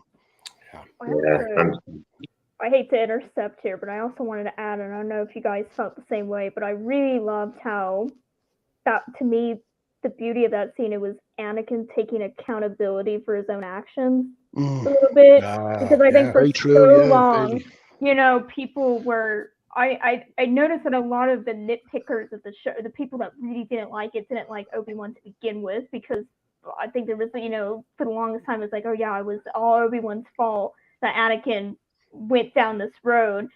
And I thought that was just so amazing to hear from Vader's mouth, like, no, it wasn't you. I did this. I just thought that was so amazing, and it really let Obi-Wan go. So I don't know if you guys noticed the genius in that too, and that it's not the I hate you so much anymore. You did this. It was like, I did this. I did it. Yeah, there was even a sense of relief on Kenobi's face when, as you put it, Vader took ownership or responsibility for his actions. Because, you know, in Revenge of the Sith, in Palpatine's office, he did make that decision. He did make the choice to attack Mace Windu. Sorry, so you know, the fact he's owning up to it and saying, I did this, this is what I want, that, yeah, you could see that he was broken, and you could see a relief in Obi-Wan Kenobi's face then. That's a great point, though, Bailey. Brilliant point. Yeah, 100%. So, Connor, what's your star rating for the show overall? I'm going to give it a 9 out of 10. I thoroughly enjoyed it. You know, if I looked forward to seeing it every week, so it must be good. You know, it's not a case with some modern stuff. You're nearly watching it to get to the end of the season or whatever else. But this was pure excitement. I couldn't wait to sit down and watch it. And then I try and watch it on my laptop during working hours, and then as soon as work was finished, I'd be straight down to put it on the big TV to see, you know, I want to see this in full scale. So I was watching each episode twice within a couple of hours of each other. And, you know, for a program to do that, it's positive. It has to be a high number, and for me, it's a 9 out of 10. Fantastic. Nice. Wow. Connor, on behalf of Bailey and I, because you became Josh's Bailey, what's his name, Christian's guest very quickly. On behalf of Bailey and I want to thank you for coming on, but I also want to thank you for helping with the moderating thing and helping, you know, get rid of the bots. I do appreciate that. It helped me immensely. So thank you. Yeah, thank you for everything you do in all of the streams. Yeah, well, I'd like to just finish up by saying, with all the negativity, like, I mean, we know social media can be a toxic place the best of times. This stream that you've been doing, Paul, and these two fantastic guests, Christian and Bailey, this has been a shining light for all of Star Wars fans, that we could collect here, hear your guys' opinions on it, and discuss it openly with each other, and without the fear of a backlash or harsh words being said against us. This has been a breath of fresh air. So I just wanted to say, as a Star Wars fan, thank you to the three of you for doing this show every week. It really has been wonderful to watch it and be part of it. You're far too kind, Connor. Thank you so much. I appreciate that. Wow. Now I'm going to turn red, Christian. Oh. Yeah, I don't think the ring light's going to allow that show. Right. I'm going to have to turn mine up and wash my face out a little bit more so I don't look like a, so no, yeah, I mean, 50 Shades. Exactly. That's definitely one thing I'll stand over. I wish some of you guys lived closer, because I'd like to send more stuff, but like to send like an envelope full of stickers to you, Connor, just as a very small thank you was like $7. It's so ridiculous. So because it was the letter. It was the letter. It meant the world to me. Thank you so much for that. Yeah. Well, I meant every word. So thank you. I appreciate it. Thank you. So, yeah. With that, Christian, did you have anything else for Connor or Bailey? I'm good. Thank you very much for coming on. So much. Thank you, guys. See y'all. Take care. Bye-bye. Connor, I appreciate you, you gracing my live stream with your presence. I think the world of you, and everybody. I see you moderating everybody's stream, like Christian said. We greatly appreciate you being part of this community. So thank you, sir. I appreciate it. It's nice to be trusted. Absolutely. Yeah. Don't screw it up. I'm sure we'll see you real soon again, Connor. Sound good? Yeah, definitely. Take care, all. Thanks for having me. I really appreciate it. Yeah. Take care, Bye-bye. man. Whew. Just some great guests, you guys, huh? Yeah, wonderful. Wow. Thank you all so much for joining us. And and you guys in the comments too. You guys are just making this so enjoyable and fun. And I wish I could, have a drink or something with you all. It's just amazing. Absolutely. And you know what I love? Everybody that we've had on so far, because we've got one more guest I think everybody's going to love. Everybody that's come on so far, though, the chat just loses their mind and like, oh, what a great guy. And obviously, not to the detriment of any of our other guests, just a top great group of people. Great to meet Deborah, Dave, and all the rest of the guys. Love them all. But our final guest, we brought him up in baseball in America. We call this the cleanup hitter, the guy that's supposed to come in and just knock it out of the park for us and leave us on a high going out. Everybody knows this guy. He's one of my favorite people on YouTube. He's kind of second fiddle to the toy expert Lucy, but other than that, he's all right. And that is my man, Shabby. Hello, everyone. Hi, Shabby. I've been in the background for ages because I heard Paul introduce me. He said calm, sophisticated. So I thought, oh, I'm on. I'm on. But Paul, I've got to admit, Paul, I do feel for you, mate, getting people's names wrong. So I've done something for you. So what I've done is, confuse me. I've made a Josh 3 sticker, like that. So I'll put that there. Right? And then what I've done is, and then so you don't get all the same confused, I've made a moustache like this. My moustache on. Like that. So now I just look like the other two. Do you know what I mean? So if you call me Josh, it's not going to be a problem, is it? You know, so, yeah, I'll just stick that there like that. So, what do you think? Nice. Somebody else. Like that, look. Well, this certainly wasn't a mistake I see again, or it was not a mistake bringing Shabby in last for sure. Shabby, while I still have the ability to talk and breathe, because I can see where this is already going, I want to thank you because you got in right as we started the show, and you've been sitting down there the entire time. So thank you for your patience, sir. Oh, you've been awesome. Be late. And you know what my internet's like as well. It's up and down like a bride's night. It's a nightmare. So I thought if I come in earlier, hopefully it'll work and all that sort of stuff. So you brought props this time as G-Force. That's nice. So, Josh 3. What were your overall thoughts of the show, my friend? What did you think? Right, well, I knew you were going to ask me that. I know it's a professional do this. It's not like USR. So I wanted to write it all down, yeah. So the thing is, I've got 4 kids and they took all the paper. So I wrote it on some loo roll. So I've got some toilet roll here. So my first one is Leia. All right, so I'm trying to be professional. I've got them all on my notes, like I said. He's not kidding. I said wait half an hour, and then we'll be all right.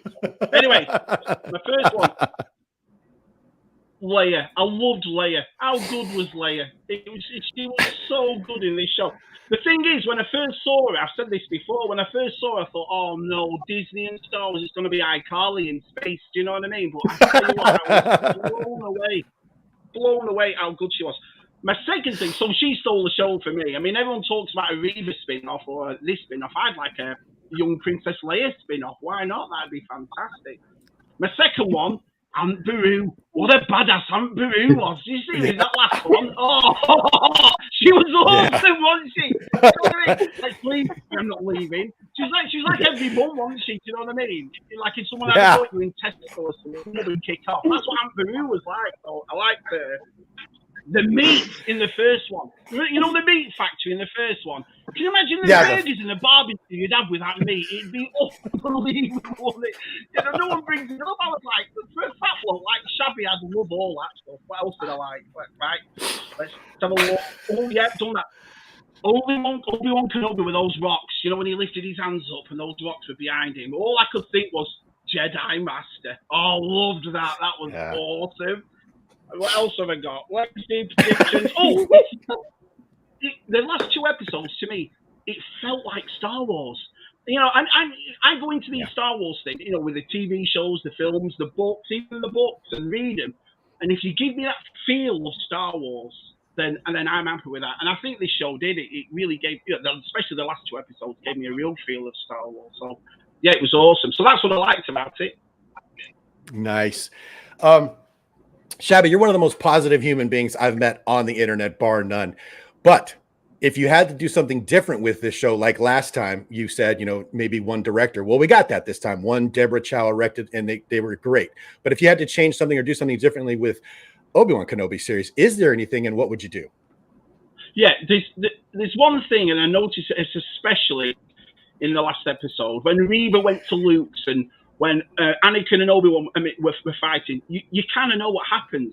So when they were building up, it's like when Reva was carrying Luke and everyone thought he might be dead. He's not. And we all know he isn't. So I would have still done these, but I wouldn't have made it like a priority story, if you will. To me, the Reva going after Luke, I didn't need to see that because I knew what was going to happen. I knew, you know what I mean, that he's going to be fine. And it kind of, in a way, it kind of told me she's going to come to the good side, which is a shame. I'd like to have just ended in the last episode, and then if we see her in something else, like her own spin-off or another, you know, then we could say, oh, she did survive, and this is what happened to her, and so forth. So, but that's the only thing. The only one I didn't like really was episode 4. It was a bit too on the nose for me. You know, it was easy to get into the fort. It was easy to do this. I didn't mind the bit with Leia underneath the jacket because that's how Jane got me in America. It was the same thing. You know what I mean?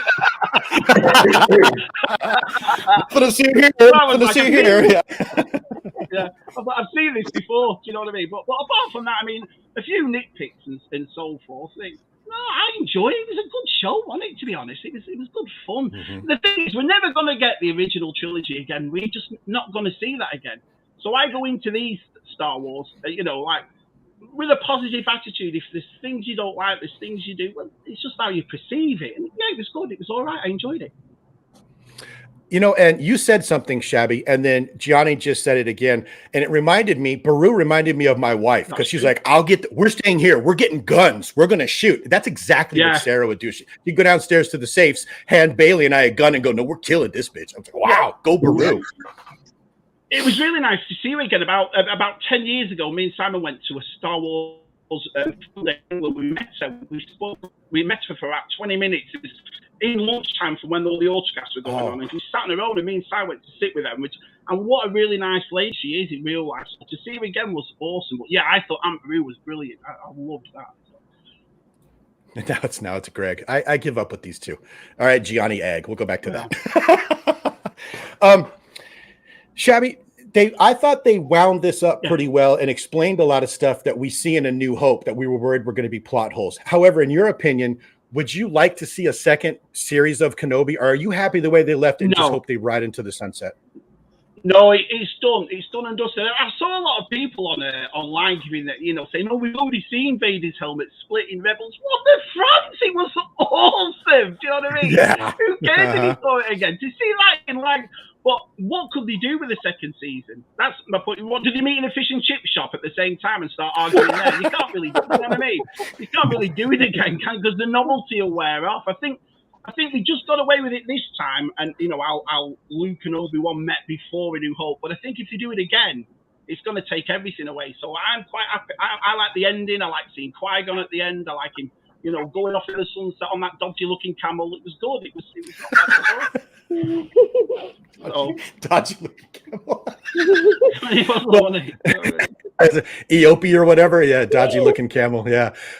Well, let's touch on that really quick, Shabby, while I have you.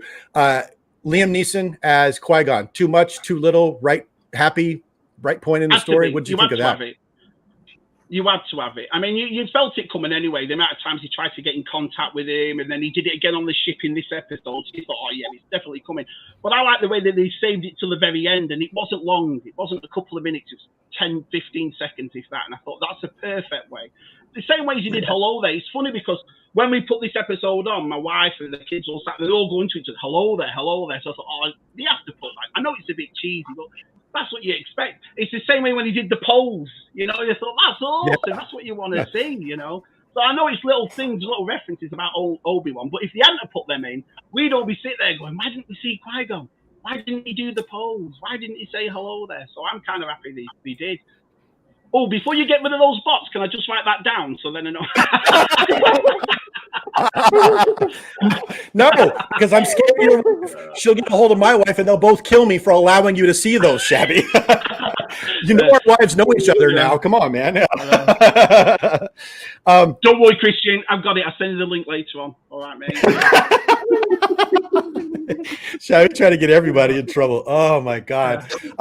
So I did get a kick out of this, Shabby, because I have a few people that are fairly unique to my channel, maybe some other birds. And I think it was Evan said it earlier. He obviously he's never seen you before because he's like, this guy is funny. You know, we're all just used to having you around. He goes, yeah. Well, this is the legend that we call Shabby, Evan. So yeah. By the way, Shabby, nice hat. I love it.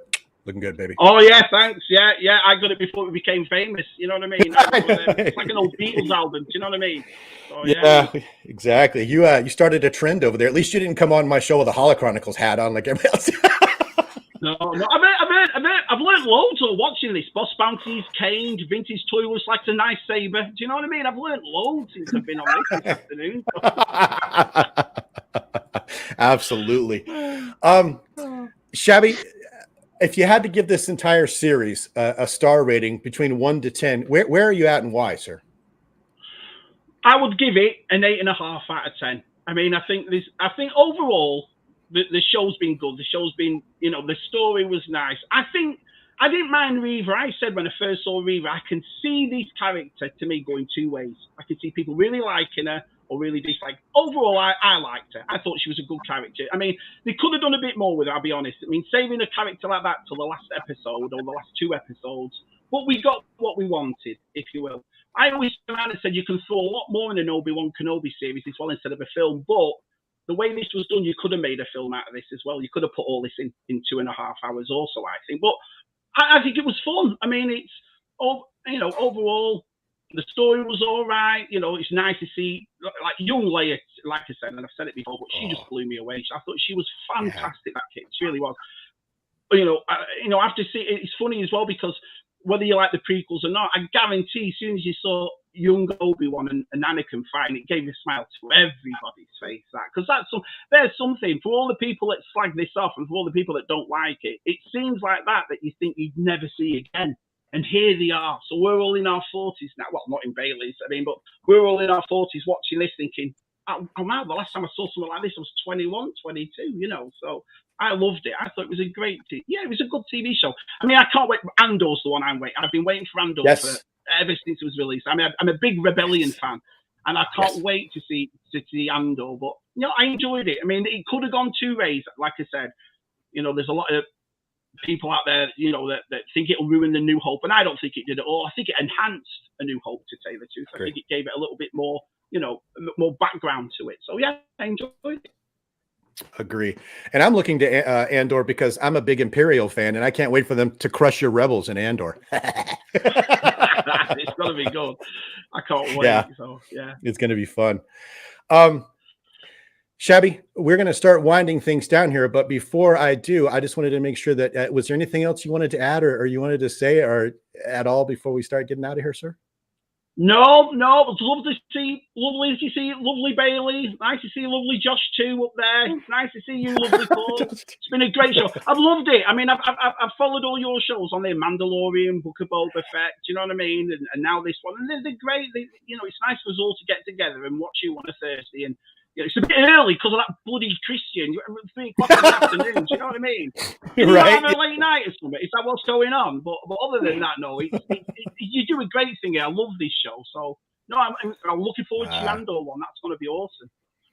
Oh, well, thank you. Yeah, if you think you had a hard time, Bailey and I are on West Coast time. I have to set my alarm to get up at 11 to do this show, Shabby. That's how much I love Christian. Shabby, before I get you out of here, I want to thank you again. You and your brother, Sai, as you've seen, have been supporting us through all the shows, but through this one as well. You've been in the chat. You've been adding to the conversation. So thank you for that. Yeah. And thank you. I know you're busy. It's the middle of the work week at home, and Mama wants you working. So thank you for taking the time to be on here today with us as well. No problem. Lovely to see your lovely faces. I'll see you all soon. Yeah, well, I'm sure we'll be in a USR stream giving you guys a hard time in the comments as soon as possible. So more than welcome. We'll have to get Bailey on it. She'd sort Matt and Tez out, no problem. Bailey, wouldn't she? Can you imagine? Oh yeah, that'd be awesome. Yeah, that's 150 pounds of sass in a 100-pound bag right there. That's for sure. Yeah. What is it? She'll bring her mate Joe. We're like 2 sugar bags fighting fat blokes. It'd be awesome. Do you know what I mean? Absolutely. I saw a lot of myself in little Leia, so yeah, that's what you're getting. Oh, I don't know what it is. Maybe just before I go, maybe it's because I've got 2 girls myself. But the thing about that kid, it could, like I said, that as soon as I saw, I thought, no, because I know what Disney's like with kid actors. But that kid made you think you were watching Princess Leia. She really did. After a couple of episodes, I thought, this is perfect casting. Like I said, there was a book that came out, The Princess of Alderaan, when Leia's about 15, 16, and she has to do these tests. And that was a really, really good book too. But to see it at this age, and a little sassiness, and how clever she was, and how fearless she was, I thought this is perfect, absolutely perfect. So I love that. Agree. I only have one child. Go, Christian. Sorry. Sorry, Paul. Yeah, just before you go as well, Shabby, just want to say thank you for being so respectful as well with your opinions, because you've been quite vocal on some streams that there were certain bits that you weren't entirely happy about, but you enjoy listening to other perspectives, and it's the way that this should be. We don't all have to agree about everything, so long as we respect each other's opinions. The way I work it out is I can never shut the France up, but I like to listen. I'm one of those people. If believe it or not, I'm one of those people. I'll say what I'll say, but I will listen to other people's opinions. I'm not just going to come down on somebody for an opinion. People know what I think of the sequel trilogy, but there's a person on my live stream that loves them, that likes them. My job is not to condone or tell them they're wrong. My job is to understand why they like it. And I think that's where it goes wrong. I think where people keep telling each other about, oh, you shouldn't be saying this and you shouldn't be doing it, and you're wrong. Nobody's wrong. I think Star Wars is for everybody, but specifically for me, Star Wars is always for yourself. You watch it because you love it. You watch it because you grew up with it. But so do other people. So the thing that other people will like or dislike that you want, but you've got to be respectful, and you've got to listen to other people's opinions. I think that's how you get to learn, because there's things that people have said to me, and I've gone, yeah, okay, I can see why. And I think that's where people go wrong. They just shut up if they, or turn into something if their opinion's not stated. I don't see the point. Yep.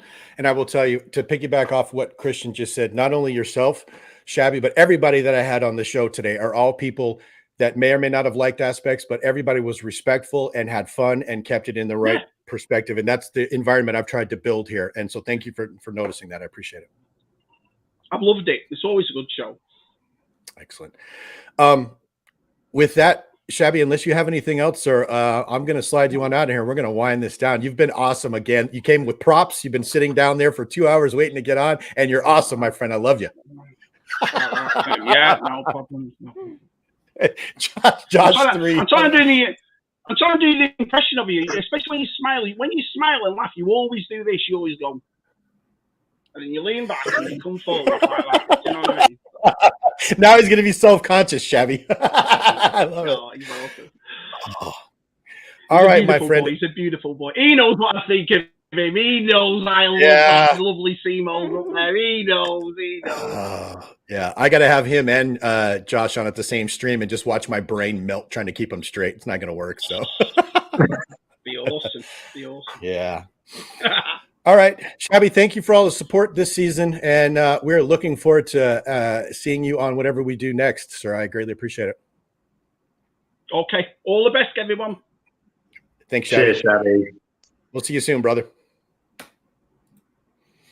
Yes, Shabby is the Bobby Davro of YouTube. I don't know who that is, but that's probably accurate if Gianni is saying it. So. It's very accurate. All right, good. Bailey's been through this with me. Christian, this is new for you, but these are the parts of these things where I don't know what to say because we've had a blast. I've been watching the show with a purpose, and I looked forward every Thursday to getting on here with you guys and enjoying it together as a group. So, Christian, you've been an absolute gem on here. I don't care what you thought you were going to say. You did such a good job, and we've loved having you. Thank you very much. It's been an absolute privilege to be on air. I've been watching you guys I thought it was for a couple of years, but you guys said earlier you've only been doing it a year. So crazy. But yeah, I'd occasionally sort of sit up till a time that was ridiculous for me. And I'd enjoy the chats live, and wherever that wasn't possible, I'd catch up on the rewind. And yeah, it's always been thoroughly entertaining. I mean, unfortunately, most of the times the shows you've been reviewing, I've not been enjoying. But I have been enjoying your reviews of them. All right. So yeah, it's a pleasure to share the stage with you, and thank you for inviting me. Absolutely. Before I end, we got one more thing to do. Christian, where's your rating for this entire series, 1 to 10 on the star rating, sir? So overall, I'm going to go for a 9.5. because I was a 9.5 for I think most of them, and then there was a 10, and then yesterday was a 10. So I'm averaging 9.5. Solid. Loved it. Amazing. And hi, Alan. Yeah, yeah. He likes you, by the way. We've talked offline. He's like, that Christian guy's cool. Bailey, I think I know where you're going to be, but I still want to hear it, man. What'd you think 1 to 10 on this series? Can I say 20 out of 10? Can I steal that score? I mean, yeah, it's a 10 out of 10, guys. I can't gush anymore about this show. I loved it. And this has been not knocking the other streams we've done, but I truly just have had the most fun gushing about this show with you, Christian. You are such an excellent addition. And what I love about you is similar to what you've been telling other people we've had here, is you listen and you're like, I don't know, like you're such an easy person to have a conversation with, because like you have your thoughts, and some of the thoughts and theories you were coming up with was brilliant. Like no way I could think of it myself, but you're kind of like Shabby. You're just willing to listen and to learn from others, and that's such a wonderful energy to bounce off of. So I just props to you. You have just made this stream just all the more special with me. I mean, I get to sleep all the time. Thankfully, I have that privilege. Privilege. Yeah, it's a privilege. I recognize there are some terms and conditions there. Christian, it's such an honor, like to be with you, because I'm not as active on here as you guys are. So it's just been a pleasure having you in. Thank you. I would be more than happy to do something with you again in the future. Thank you very much. Feelings very much mutual, Bailey.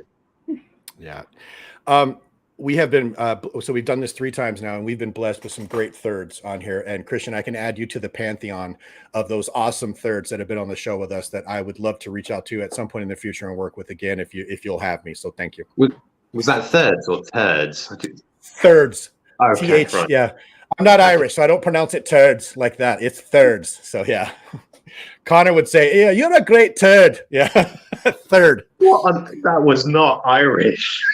Not even close. I think it was more Scottish, but whatever. You guys all have the same accent as far as I'm concerned. I agree. It's amazing, Alan. We're in the same place. I could walk to you. I have no idea where you're at. Yeah, he's towards the back. We have not met. Gotcha. Yeah. But with that, you guys, it's been an absolute honor. Thank you to everybody in the chat. You guys have been awesome. Even Shanti. Thank you. Everybody that joined us on screen today, thank you so much for taking time out to join us. I know especially it was getting a little later over in the United Kingdom, so I appreciate it. Connor, Josh, and at times Christian, when he's been able to, you guys have been great at helping me get rid of the bots, so thank you very much. Apparently, Bailey, Michael is sending you a package. Good to go. I get both. Yes, thank you. All right. Connor says they don't use Scottish accents. That's fair, Connor. That's fair. You guys, yeah. Tim, thank you so much for taking time today. I'm a huge Tim at Boss Bounty fan, just so you know. I never make any bones about it. Fanboy out all the time. Thanks, Alan. I appreciate it. And then I think we're going to go out with that one, you guys. On to Andor. Casey puts it best. Maybe I can get some information out of him on that show as well. But before I go, Christian, any last words before we finish up for the series? Just thank you. It's been awesome. I've loved every minute. Bailey, any last words before I finish up for the series here? Again, thank you, everybody. You make this so worthwhile, and I'm going to look back on this fondly. Just thank you, everyone. You're all wonderful people. Agree. And you know what? I have a clip for this really fast for everybody that's involved with us. You ready? Thank you. Thank you. Thank you. Christian, that's for you, brother. I appreciate it. All right. With that, I appreciate everybody that's been in the chat, watching us on the replay. Still put some comments down below on this last episode if you want to get something to Bailey and Christian that you weren't able to get out. But I'm not going to waste anybody's more time gushing. We had a blast. We had a blast having you in the comments in the chat and on screen with us. But with that, we'll see you on whatever is next on the whatever episode. Bye, everybody. Bye.